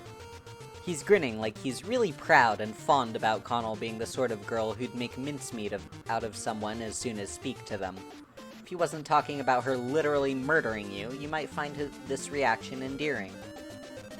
Hang on, if he already has a partner, why isn't she here? Astaja's expression sours abruptly. Really? Because he's smiling. My partner isn't here because she didn't make our agreed upon rendezvous time. He says the word partner in an overdone, exasperated huff, as if he thinks Partner. Sorry. thinks she might be listening from behind a boulder somewhere, and he can somehow shame her into appearing. You remember what Polypus said about mercenary duos often being quadranted pairs, i.e. romantically involved. Did his girlfriend stand him up? Yikes. Maybe it's better that you haven't been promoted to partner status if it means getting involved in another couple's spat. You've had quite enough of that already. You hope they aren't fighting. Astasia glares at you. The exact nature of our quadrant is none of your business, frankly. Now, come on. We're wasting time. He steps off the edge of the plateau, descending in a crackle of energy and floating you into the canyon along with him. It's a terrifying ride, but the view it affords is pretty amazing. Soon you reach the bottom.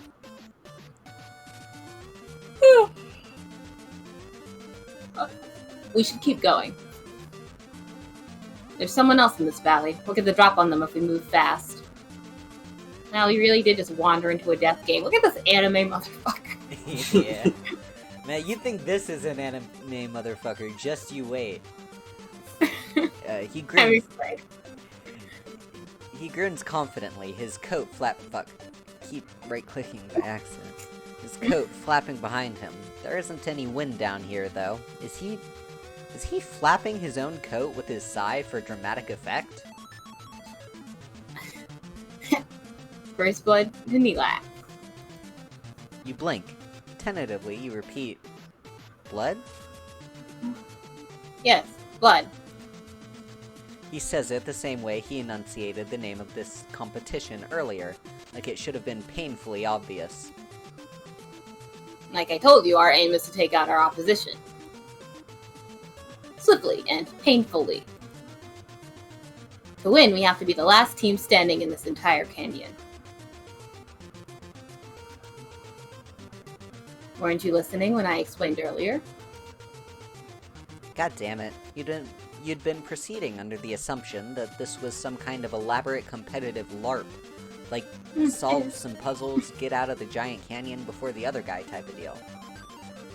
Hey, Totodile, good to see you again. Totodile? Oh, okay. In the chat. Hi. Yeah. Perhaps arm wrestle your competitors into submission if you run into them, but no, this game involves actual violence. You probably shouldn't be surprised. You've been on Alternia long enough now to discern that, boy, trolls sure do love killing. Oh boy, here I go killing again. You've made friends with plenty of trolls who have less bloodthirsty hobbies, though. You ask him whether he's ever considered getting into excessive bodily force poetry or streaming sick beats. Don't talk to me till I've done my murder. Please, you're kidding, right? Kyla, be kind. Now is no time for joking around. Don't tell me you're already getting frosty strut pods. I can't work with someone with such a flimsy sense of conviction. You reassure him that no, of course not. Your strut pods are as toasty as all heck. But he's no longer paying attention to you. His scouter glints. There! Oh, gosh, I keep yawning. He flashes past you before you can blink, riding the waves of his sigh to a collection of rocks sitting behind you. Target acquired. Nice try thinking you could outsmart me by laying in wait and launching an ambush. Cowardly move, and sloppy, very sloppy. Now prepare to get owned. Resistance is over! Abruptly, Azdaja freezes. You hesitate, unsure as to what sort of threat you're dealing with here. But then a troll girl with a cerulean blue symbol on her shirt pops up from behind the rocks. Maybe if you didn't monologue, Yeah. you would have noticed that. She giggles menacingly, making Azdaja turn towards you. His expression is blank, his nifty brain powers now under your competitor's control. To echo Azdaja's sentiment, oh fuck. You need to do something fast. You have the harebrained thought that maybe you can grab Azdaja and physically wrest him from her control. You launch yourself toward them in a mad dash, attempting to call out a chilling battle cry, but it comes out as more of a pathetically broken yell. The girl laughs again. Azdaja's eyes flash brighter than you'd seen so far, almost blinding. Oh hell, those are straight up eye lasers, aren't they? And they're really powerful, holy shit. You've met some strong trolls, but this kind of power is something else. If Azdaja were a character in a video game and you were to assign him some quantifiable number to measure his power, some kind of level, perhaps, that number would be... well, it would be pretty high, is all you're saying. Azdaja's lasers shoot at a point above you, scoring a deep gash in the rock and sending rubble toppling downwards. You reach out, grabbing at Azdaja's coat. You have to get out of there. The girl doesn't stop you, merely leaping out of the way of the certain doom that's hurtling rapidly towards you. You think you see something out of the corner of your eye, some last-ditch hope at not getting squashed as flat as a grub cake. You race towards it. Your first thought when you next open your eyes is that death has finally come to tenderly cradle you in its sweet, loving embrace. But you quickly realize that you're in a cave, not the afterlife, and that the reason you can even see anything right now is because the area around you is brightened by a light coming from Azdaja's scouter. Through sheer dumb luck, he must have run toward the single safe spot in the entire ravine, this hole in the ground. It's as if this hole was sitting here, carved out of the rock, waiting to be your escape route. You might even say this hole was made for you. Oh, wow. Epic reference, bro. Uh-huh. That's pretty Fuck. PogChamp. Yeah. Fuck. You wince, covering your ears. Could he keep it down, maybe? Your nerves are a little shot from almost dying for the umpteenth time this week. No, I will not keep it down! Curses, I can't believe this. Who does that blue blood think she is? Does she realize who she just messed with? Wow, he looks really mad. Instinctively, you reach out to execute that slow face pat that trolls seem to find so soothing, but he slaps your hand away. Shoo-shoo. What do you think you're doing? I already told you I have a moil rail. Wait, I thought you said you had a meat? Yeah. You stammer out an apology. It just seemed like the right thing to do. Plus, you thought Connell was his mate spirit. seems to realize what he just said. A hint of yellow touches his cheeks, just barely visible in the light. Nerd. That's what I said. I already have a mates for it. You're pretty sure you heard him right the first time, and you're also pretty sure those are two different sorts of relationships, but you let the subject drop. No need to rile up your new friend more than he already is. Your shoosh pap might have been rejected, but the attempt seems to snap him out of whatever pissed-off funk he's gotten himself into. Let's get out of here. He follows the path of the cave. Can't he just blast you both out? Don't be stupid.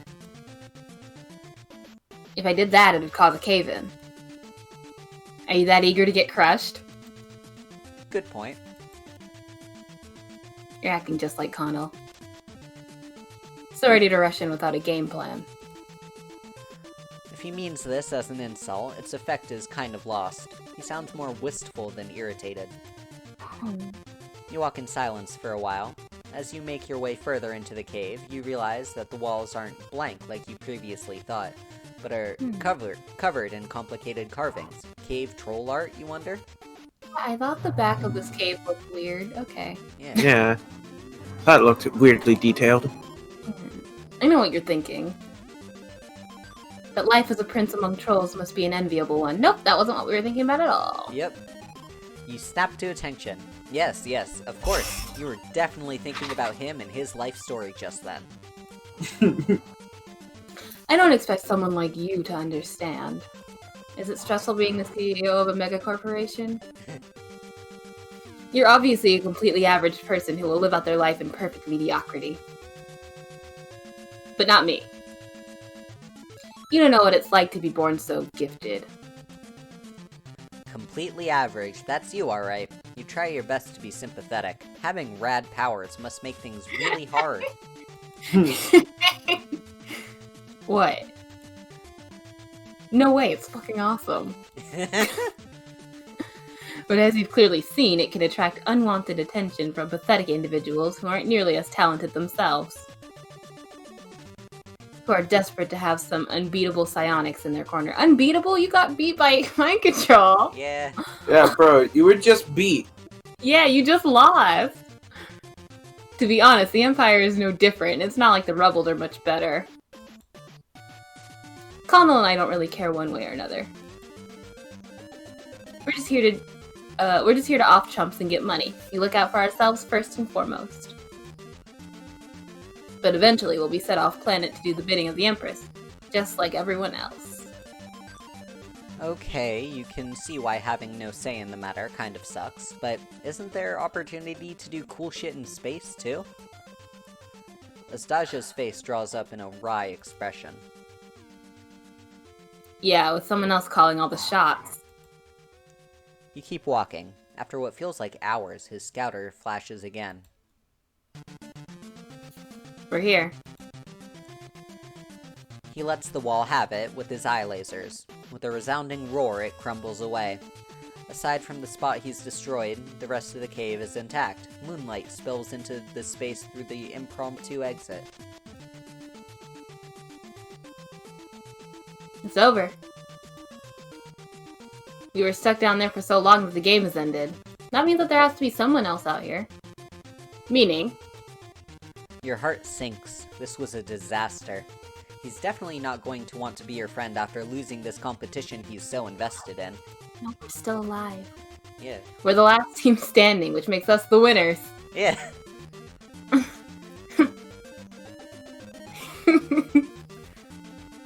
I knew it! That blue blood loser might have had a stroke of good luck, but she was no match for someone of my station. You lost! My victory... Sorry, 1 second. My victory was a foregone conclusion from the start. Boy, you got Wait, doesn't that mean that trapped there in a has... cave. Does that mean that there has to be someone else here still alive? No, everyone else is dead. Wait, but, like...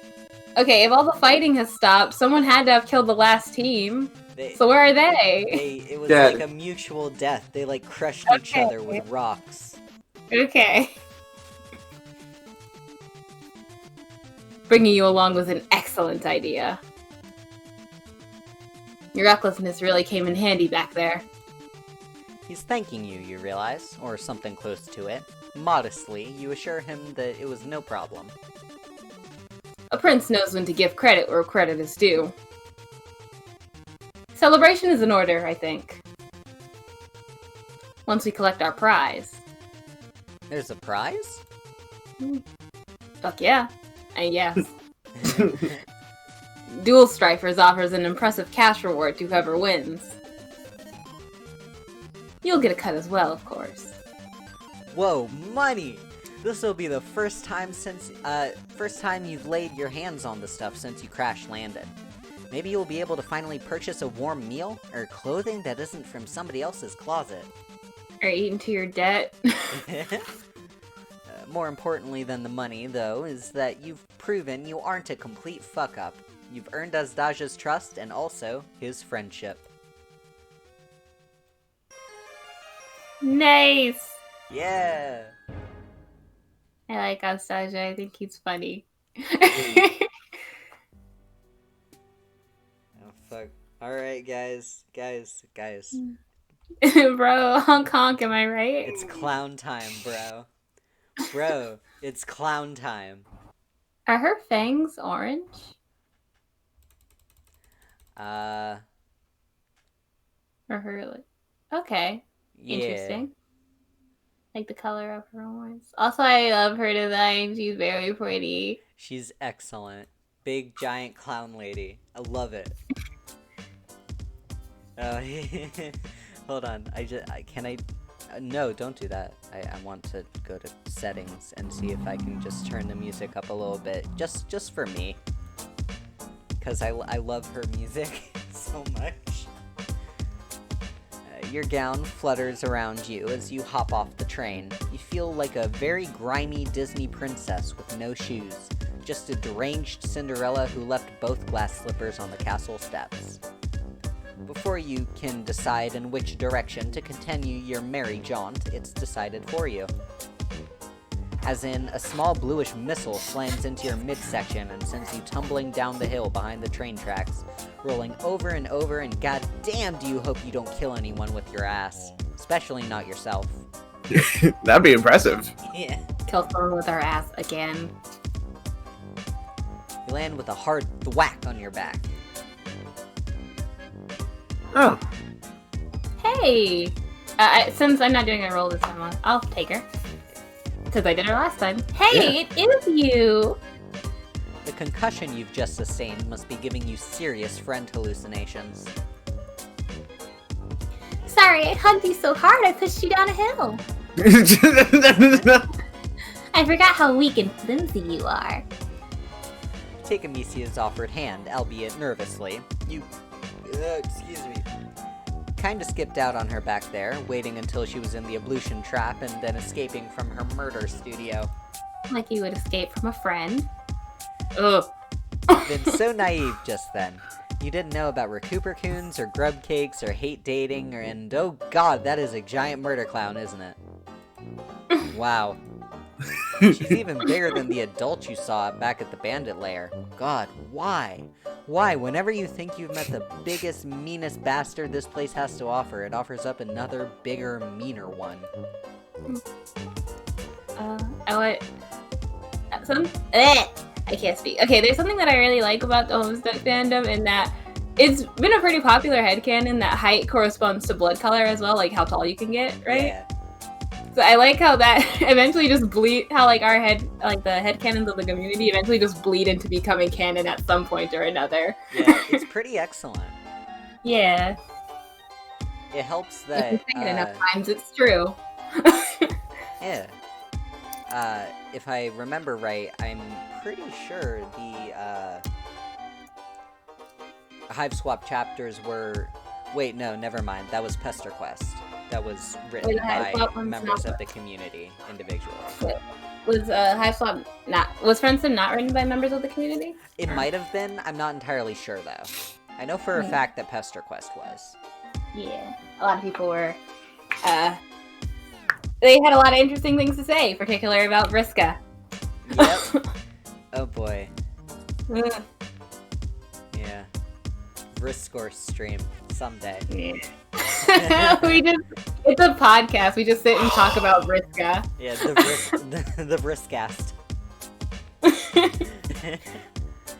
Without thinking, you put yourself between Amicia and the purple blood. Pretty dumb, considering Amicia can pick you up with one hand, but you just rolled down a hill and you weren't at peak performance. So, it's about time. This is the one I was telling you about. The one with the precious, precious blood.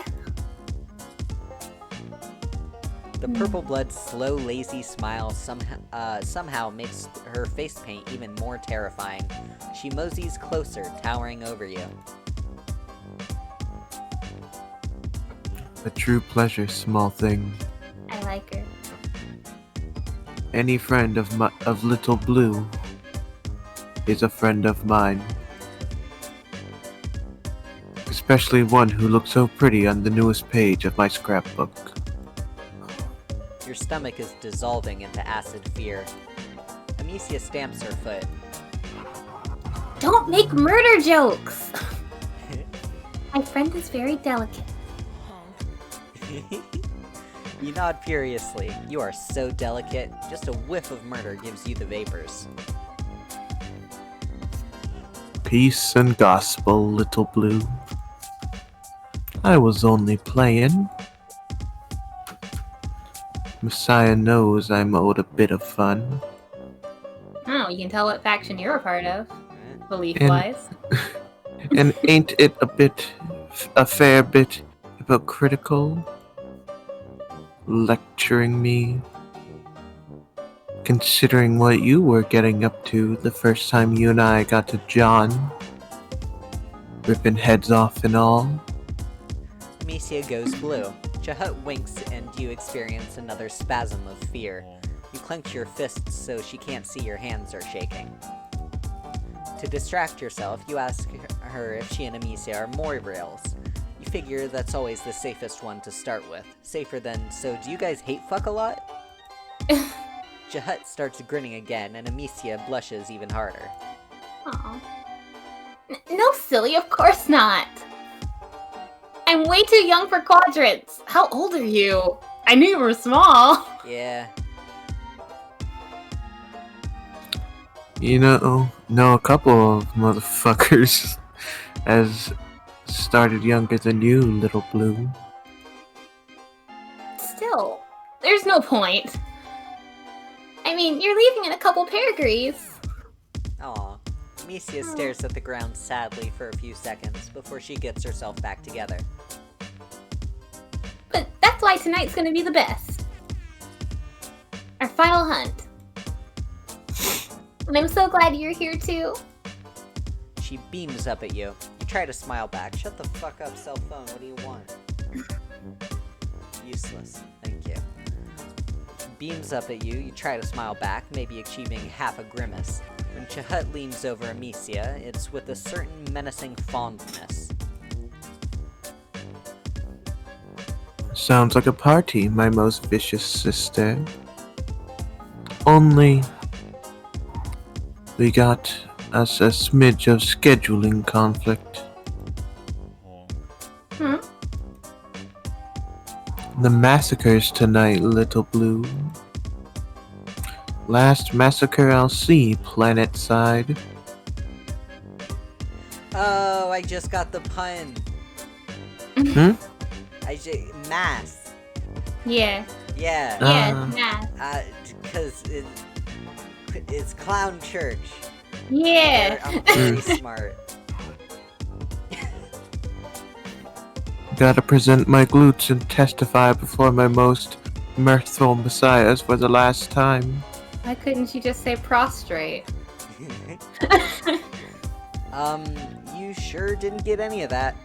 No, Every we did. time you think your days of unbounded ignorance are behind you, you turn over a stone to find more little squirming bits of cultural miasma to suck in. Amicia rolls her eyes. Ugh, more church? Seriously, all you ever do. Sister, we talked about this. To praise the mirthful ones is a privilege and a revelation. My pusher beats for them. It smashes its way through the desolate cage my thoracic struts. Yeah, I know. You love Clown Church. You love it so much you should just put it in a quadrant. Childish. Jesus, Amicia, maybe don't shout at the scary giant clown lady. Chahut puts a giant hand on Amicia's head, ruffling her hair like she's an angry puppy. Simmer it down, girl. Good news is, we got us a tiebreaker. She means you, doesn't she? More decisions? Usually we strive for it. But today, it's all up to you, stranger.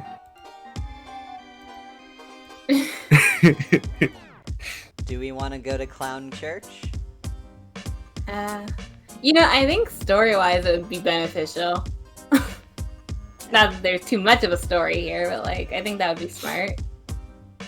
Let's go. I'm just thinking about that one Tumblr post, Take Me to Snurch.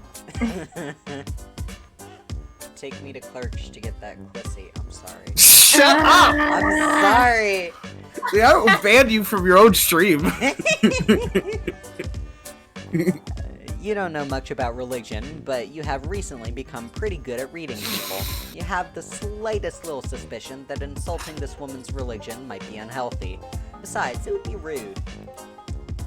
This time, when Chahut turns her painted face to you and gives you another of those lazy smiles, you are filled with a sudden flush of excitement. God, what if you could become friends with her? You've never had a friend this cool or this scary. Right? Yeah.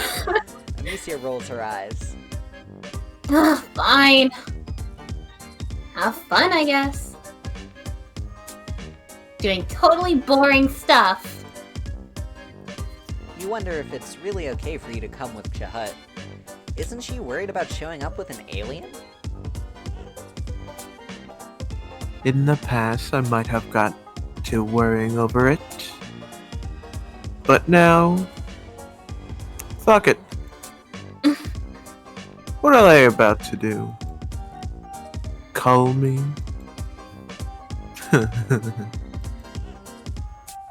Might thank them for that. Doing a sister a solid and saving me from having to set foot on the filthy reaches of space. Where I hear they don't follow the good word as close as they should. Interesting. None of the motherfuckers here have the globes to step to me. So you should be safe. With me at your side, not even one of those slippery fishes would do shit. Slippery fishes? Does she mean sea dwellers? You've never actually seen one, which makes sense since they dwell in the sea, but most people seem to be scared of them. You wonder how much higher in caste they are from the clowns. You wonder what they look like. There's still so many things you don't know. You've never been in a church before, but you've seen them in movies and goth music videos, so you know what to expect. Clown Church is not that. There's no pews or statues or sad dude hanging from two perpendicular sticks, but there's an altar and a lot of purple candles and rows of flimsy metal fold-out chairs. The same sugary smell that hangs around Chahut fills the place. Someone took stained glass a little too seriously when they decorated, because every inch of window is covered in multicolored... God, why even front anymore? Every inch is covered in blood. Spatters of it paint the floor and stone walls. It reminds you of that break room after Connell got done murdering all those kids, except this seems deliberate.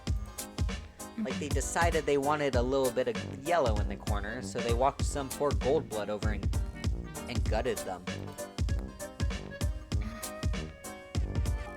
Welcome to your salvation, little one. We're not little, you're just big.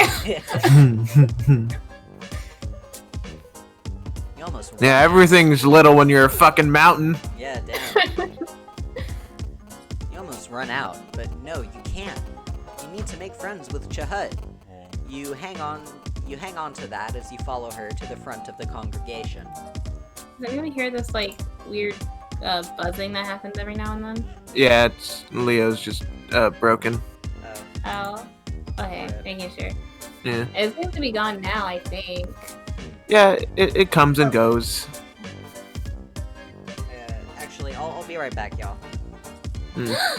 I hurt his feelings. He's ditching us. Yeah, God damn it, Nin. We were just about to go to clown church. Yeah, it's fine. I just need to fix my voice modulator. Make sure it doesn't buzz when I use my totally real human voice. Yeah. While you're fixing your voice modulator, you're not a robot. I'm going to get my ice. I actually went and got spaghetti when I told you guys I was going to get ice. Ah, cool. I gotta piss. See ya. Fuck.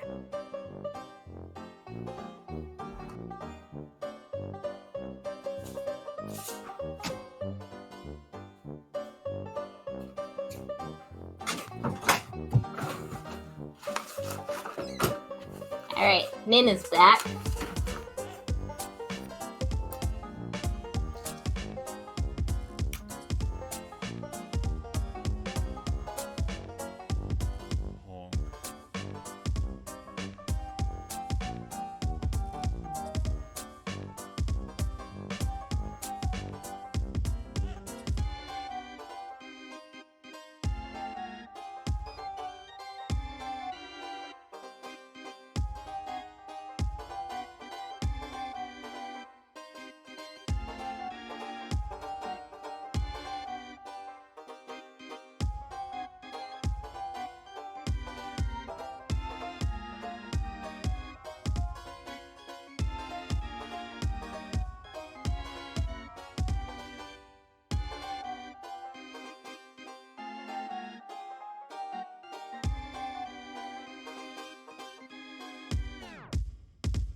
Yo, Smash Mouth is getting into Twitter drama.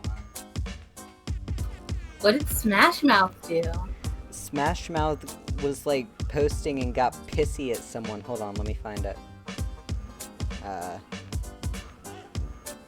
Got pissy because a musician, a small-time musician, like added them saying they're doing a live stream performance, not like Smash Mouth, and doing an in-person super spreader event.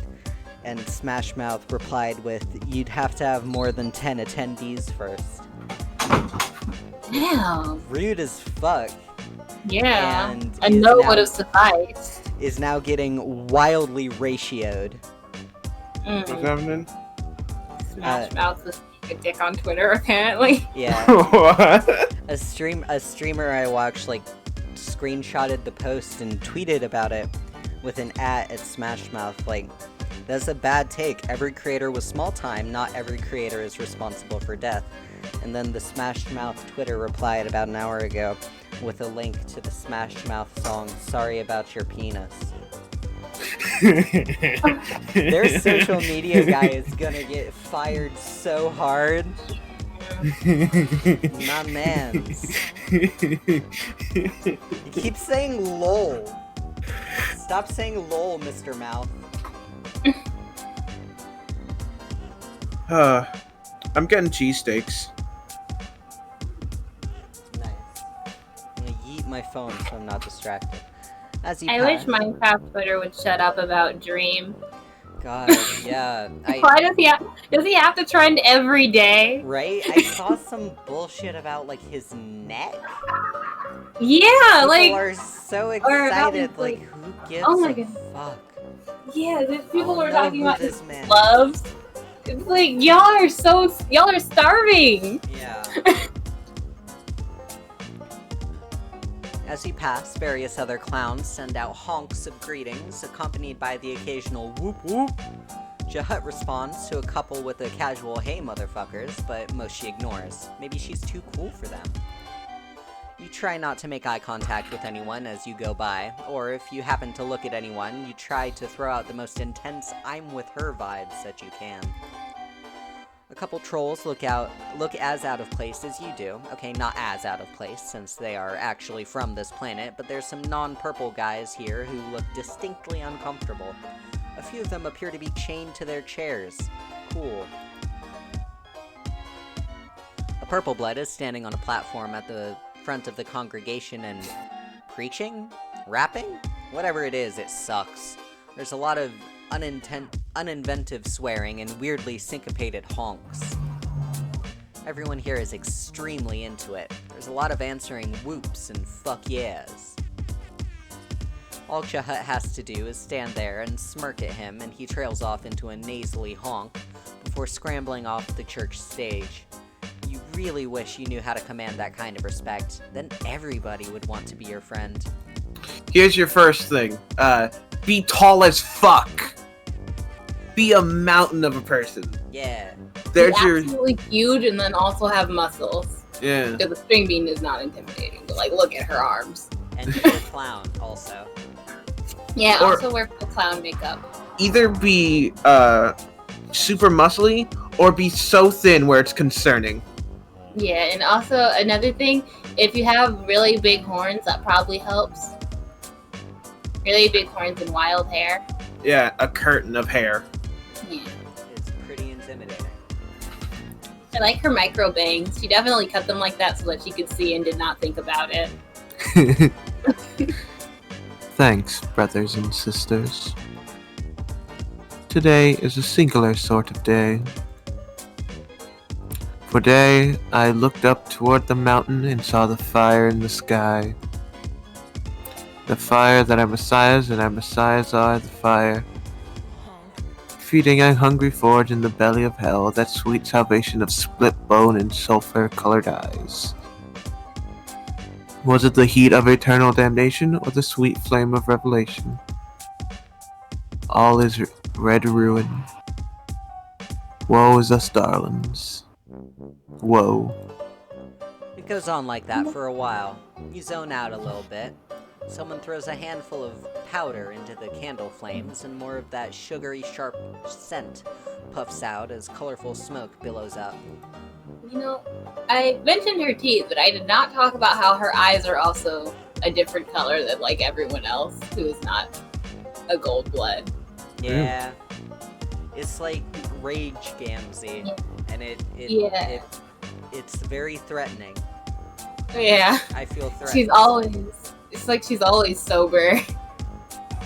She's like on the edge of killing a man immediately. Yeah. I don't know how, but I have a huge cut on my ass. I don't know how that's happened. I don't know. My boyfriend was whooping you too hard. you gotta tell him to be careful. I made up a whole canon. The purple bloods all start taking deep whiffs of this stuff. It kind of looks like the powder in pixie sticks. I love that shit. Newest member of our congregation. Pixie sticks. Maybe that's why it smells like sugar in here. Invite them to stand up and give glorious thanks. The whole congregation has gone silent. You realize that Chahut is looking at you, and the other clown priest is looking at you. Actually, every single goddamn troll in here is looking at you, except for one small dude who appears to be trying to chew off his own hand to free himself from his shackle. Your turn to testify. Don't fuck this up, little one. I feel like we don't really have much of a choice.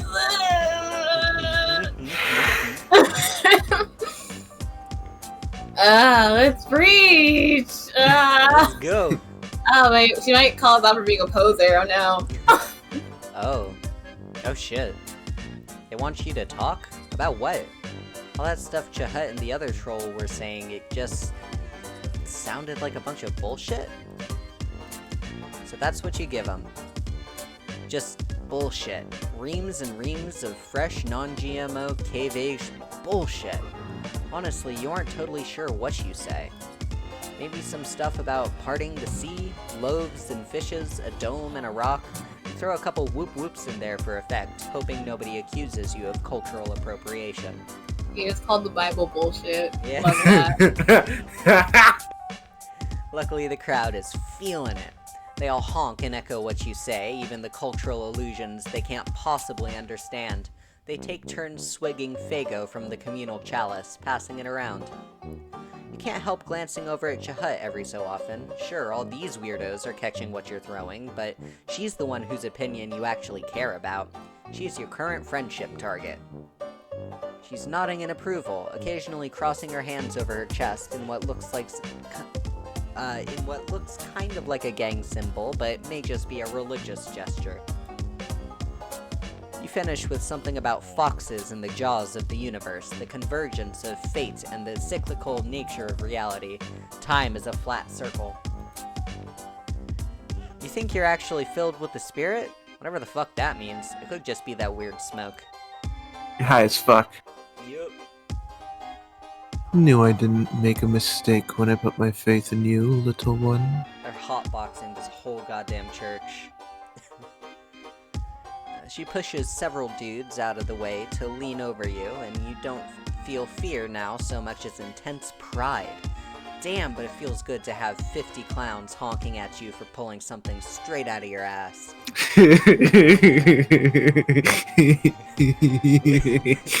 Little one is kinda creepy, and you wish she'd stop saying it, but you guess it's accurate? You are little compared to her, and there is only one of you. Come here, darling. Oh, that's an upgrade. Darling, that's friendly. Get up here. Up? How? Two younger purple bloods grab you by the legs. Oh. The church sways around you and you find yourself at clown height, face to face with Chahut. Up close, you can see the cracks in her makeup, and it might be the light in here, but her yellow eyes look tinted purple. She pulls you close, one giant claw tipping your chin up. She's so close. She leans in and your whole body flashes hot. Oh god, this... You brace for those big clown lips. Instead, Chahut clamps her hand over your mouth. You jerk as your air supply is promptly cut off. The clowns holding you up stagger until you remember that you can breathe through your nose.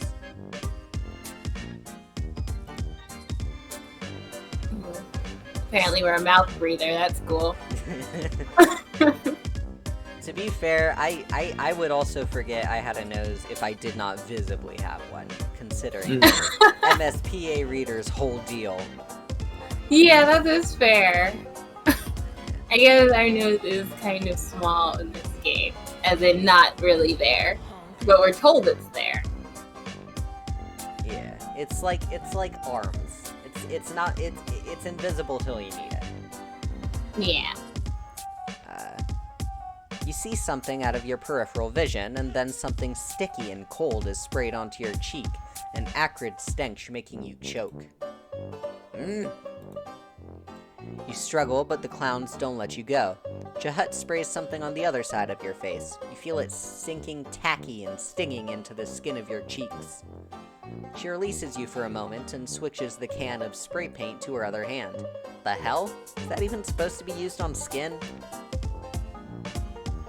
Probably not. Hold still, darling. She takes another can from a nearby troll and paints a line across your forehead, their own brow furrowing in concentration. You know what she's doing. She's baptizing you, covering you in the paint of her people. You are being initiated. You can hardly believe it. Oh, sorry. I'm surprised this isn't actually just blood. Yeah. Not because it stings us, but that's strange. Okay. Tears threaten at the corner of your eyes as you realize you are actually becoming part of a group. Someone on this terrible planet is actually letting you into their inner circle. Even if it is a circle of shitty clowns who go around murdering people and drinking the worst soda in the galaxy. Don't get too overcome now, small thing. I don't even rightly know what you are, or where something like you came from. But I can feel the spirit flowing through those alien veins of yours. It's fucking godly, my little one. Amazing! This is so good. Anyone who initiates you into their weird cult definitely wants to get all up in your friendship grill. Jahut paints another line, this time over your nose. The paint is starting to sting. The paint on your forehead especially. Oh wait, that's not paint, that's... Jahut drops the spray can. She's looking at her fingers. Oh no. You've seen that expression before, on someone bluer and much shorter. Deep crimson drips off her claw. After weeks of rainbow blood, your own blood color looks strange to you. Now that you think about it, it's been a while since you've seen your own blood. Ha, wild. You must be getting better survival instincts.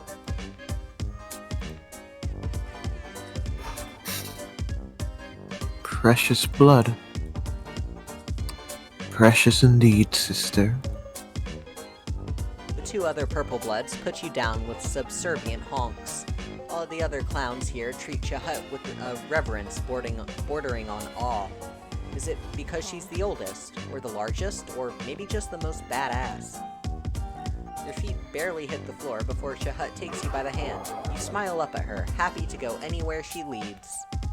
Friendship feels so good, especially with people who are bigger and stronger and cooler than you are, which is basically everyone on this planet, but Jahut is especially strong and cool. You're so busy feeling great about your new elite status that at first you don't realize what's happening, where Jahut is leading you. It's to a corner of the church that is a little more bare than the other spots. As in, there isn't as much blood. As in, it's the perfect canvas for some fresh blood. Some precious, precious mutant blood. You don't know why Jahut didn't go for you right when you met. Maybe the time wasn't right. Maybe the sight of your red stuff has triggered something in her murder troll hindbrain. Regardless, you get the feeling you're about to be reunited with the color of your blood quite suddenly and thoroughly. Wait, you thought you were getting initiated. Hell yeah. You initiate, my dazzling crimson darling. An initiate of the rarest and most laudable power. A blood initiate. A sacrificial beast. You ain't gonna get a better offer than that. Well, when she puts it like that... Nope, you still would rather not die. Wow, that was a long way to get to a game over. Yeah. Yeah! They even gave us a choice in there. Oh yeah, yeah. Okay, that was good though. I like her. Yeah. It's, you know, sometimes you get killed by a giant clown lady, and that's okay. Yeah, let's wimp. Okay, yeah, let's see a whip. You stand there in the cacophony of honks and whoops, trying to dredge up a little spirit inside you, but you just can't. All that noise sounds so much like jeering, and you'd think you'd have gotten used to negative reinforcement, but apparently it's still enough to trip you up. You open your mouth, and all that comes out is a croak, like you're a frog of failure. Jahut's big hand lands on your shoulder. She looks wistful through the clown paint. That's okay, hun. Sit down before you strain something. Encased in a fugue of shame, you do. God, why couldn't you have kept it together for once in your pathetic life? The clown next to you gives you a consoling pat on the knee and offers you a half-empty bottle of Faygo. You are so despondent that you barely cast a thought to juggalo germs or the fact that Faygo is disgusting. It hits your taste buds like a bitch slap. Around you, the congregation is getting rowdier. The troll beside you shrugs his shoulders like, what can you do? He has a hat and a charming smile. At least, you think he does. You're starting to feel a little weird. Faygo isn't alcoholic, is it? I'll go easy on that stuff if I were you, the troll says. His hand hasn't left your leg. In fact, it's moved from your knee to your thigh. First time is always rough. Whatever, you're fine. You know all about controlled substances. You're really good at drugs, okay? You're a serious drugger. Druggist? For real though, what is in this stuff? You got high with Sarava and tipsy with Chixie. That rhymes. She should have put that in her next rap. But this is different. This is your brain blowing wide open and the atmosphere pouring in. This is the cosmos kissing your frontal lobe with way too much tongue.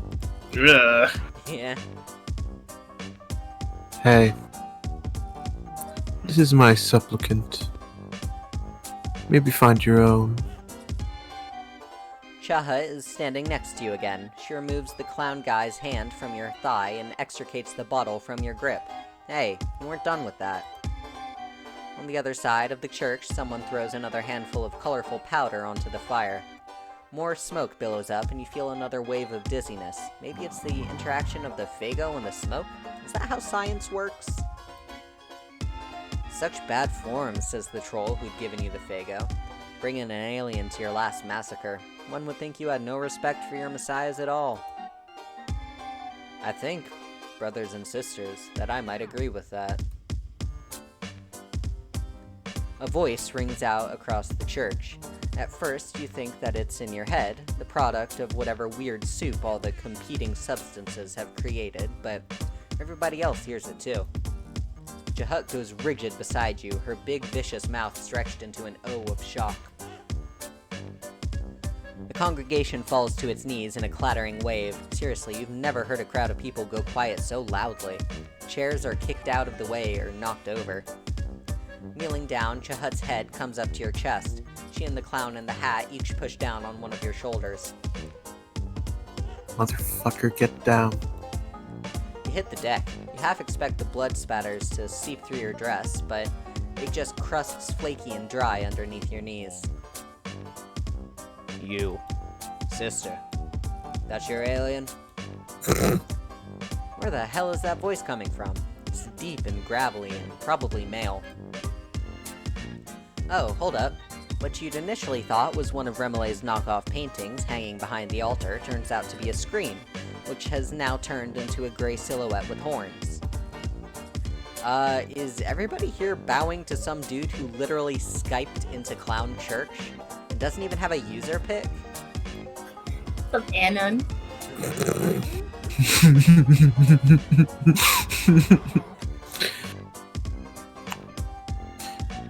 I can't do the voice.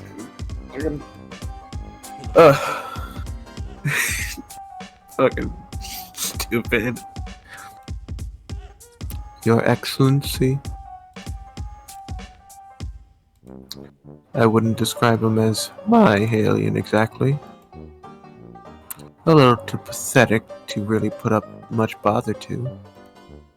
There's a murmur of agreement from the surrounding trolls. Dang, tough crowd. A long snort of breath crackles into static. Who are you to say who or what is pathetic? Chahut winces. You're all feckless wrigglers without a bean in your think pans. All the lowbloods in here look absolutely terrified, which is nothing new, but for once they aren't the only ones. Everyone here is afraid, the purple guys included. You, come closer, little heretic. Let me get a gander. Jesus Christ. Gotta go fast. Me? Here, wait. Give me a second.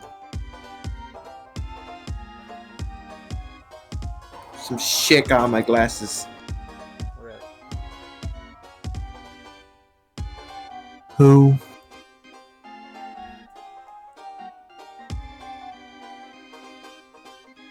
Shout out to the dude talking really loudly outside my house.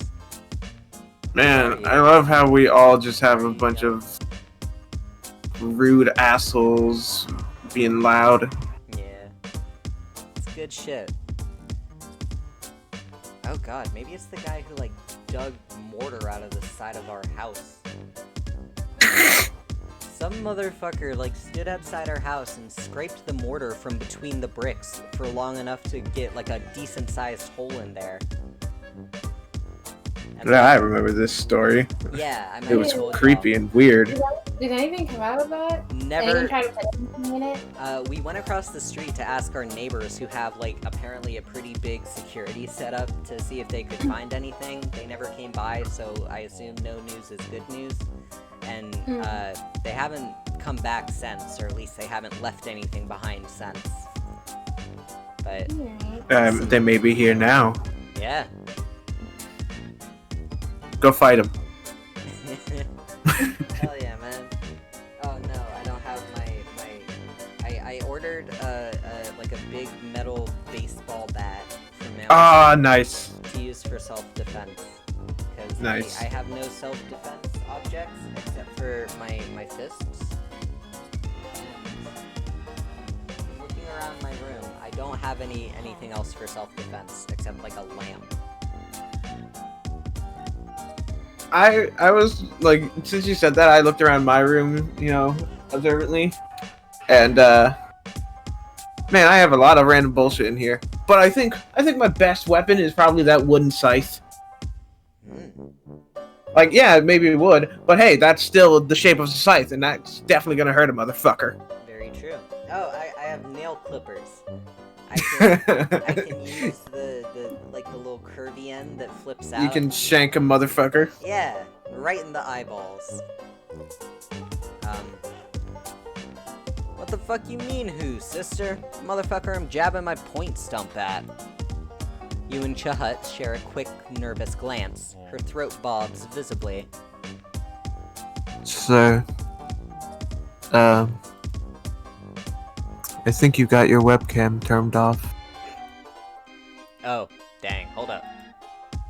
You hear a lot of rustling and swearing. All of you hang in the awkward limbo of an old person struggling with technology. The screen flickers and you can just make out a pair of hulking shoulders.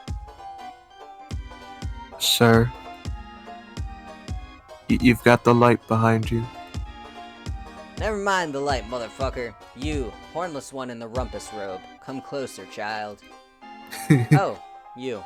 Of course it's you. Being the main character is exhausting. You move closer to the altar, although you aren't actually sure where the camera is. This guy is someone. You would be able to tell even if everyone in here wasn't bowing to him. His voice has a certain quality to it. That's close enough. I'm not trying to look up your sniff nub. Child, you got any notion as to who I fucking am?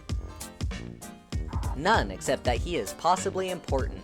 It's always a real good time when important people get interested in your insignificant ass. I decide whose ass is insignificant in this house, you comprehend? Sure. Sir? Excellency? How long have you been rambling amongst my brethren? At least a couple weeks? No more than a month. How many are here with you? Just you. An alien invasion force of one, all just wandering the countryside. Still pulling in oxygen.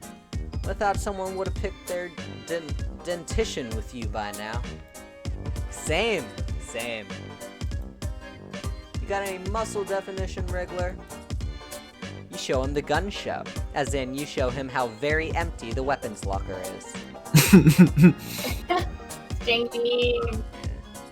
Too weak for the front lines, too ugly to fill a pail with. He laughs, low and lecherous. Although your strut sticks ain't so bad. Oh, did a giant clown just say that you have nice legs over troll FaceTime? You look at Chahut for help, but she's too busy checking out your gams. I thought this was Skype. Same difference. We should get ourselves together, God. Yeah. Next we're gonna be doing this Discord. Sober you might have been uncomfortable. Fago drunk you is pretty zen about it. You're sure it's only a matter of time before you fuck an alien. If it's gotta be a big giant clown, well, so be it. Shooting high, aren't you? Now you just feel silly. You assure this guy that you aren't really after that kind of stuff. There's only one thing you really, truly long for in this world. And what's that, child? Power, wealth, the right to keep living?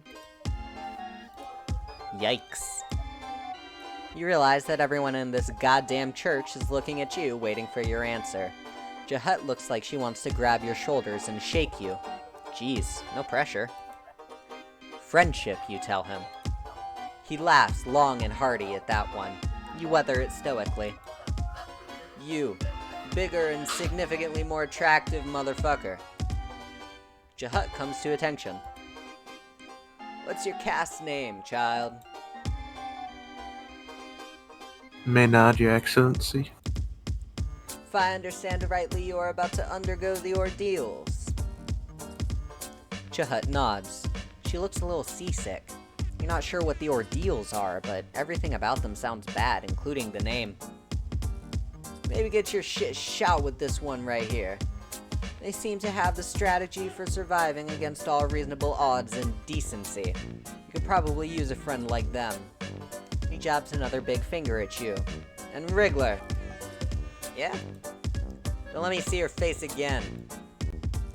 The call disconnects and the screen goes blank. When you point yourself toward the front of the church, everyone scrambles to get out of your way. It's like the big clown's attention has conveyed some honorary status on you. Probably nobody will mess with you for, a half hour at least. You aren't really going anywhere, you just need some fresh air before you pass out. Jahat emerges soon after. She looks nearly as winded as you feel. You ask her if she's mad at you, since that could be potentially dangerous to both your life and your burgeoning friendship. Mad? Why would I be mad? Because your inexplicably magnetic charm worked on both my best girl and the figurehead of my church. You flush. The real question is, did it work on her? Jahat sighs. What the hell? Old motherfucker told me to listen to whatever it is you can teach. Right. He did. That basically makes the two of you friends by theocratic decree. Guess so. So, darling, teach me your ways. Well, first of all, you gotta fall down a lot. Yay! That's so fun. You hold hands with the clown. Best end. I love her. Hey, that was a good time. I'm glad we got to hold hands with the clown. Yeah. Good stream. Good. Nin, just grab your other hand. Yeah, I can't believe we're not friends anymore. I can't believe you forsook our friendship on stream.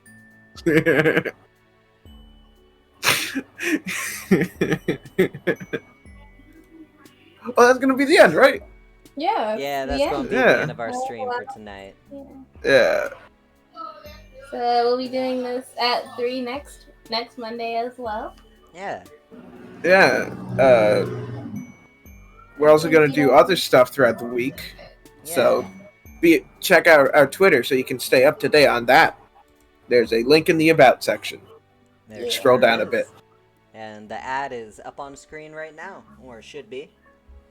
It is. Yay! I'm competent. Yay! Thank you so much for watching. Thanks for joining us, and Yeah. we will see y'all next time. Yes, till next time. Goodbye, Bye. clowns. Bye.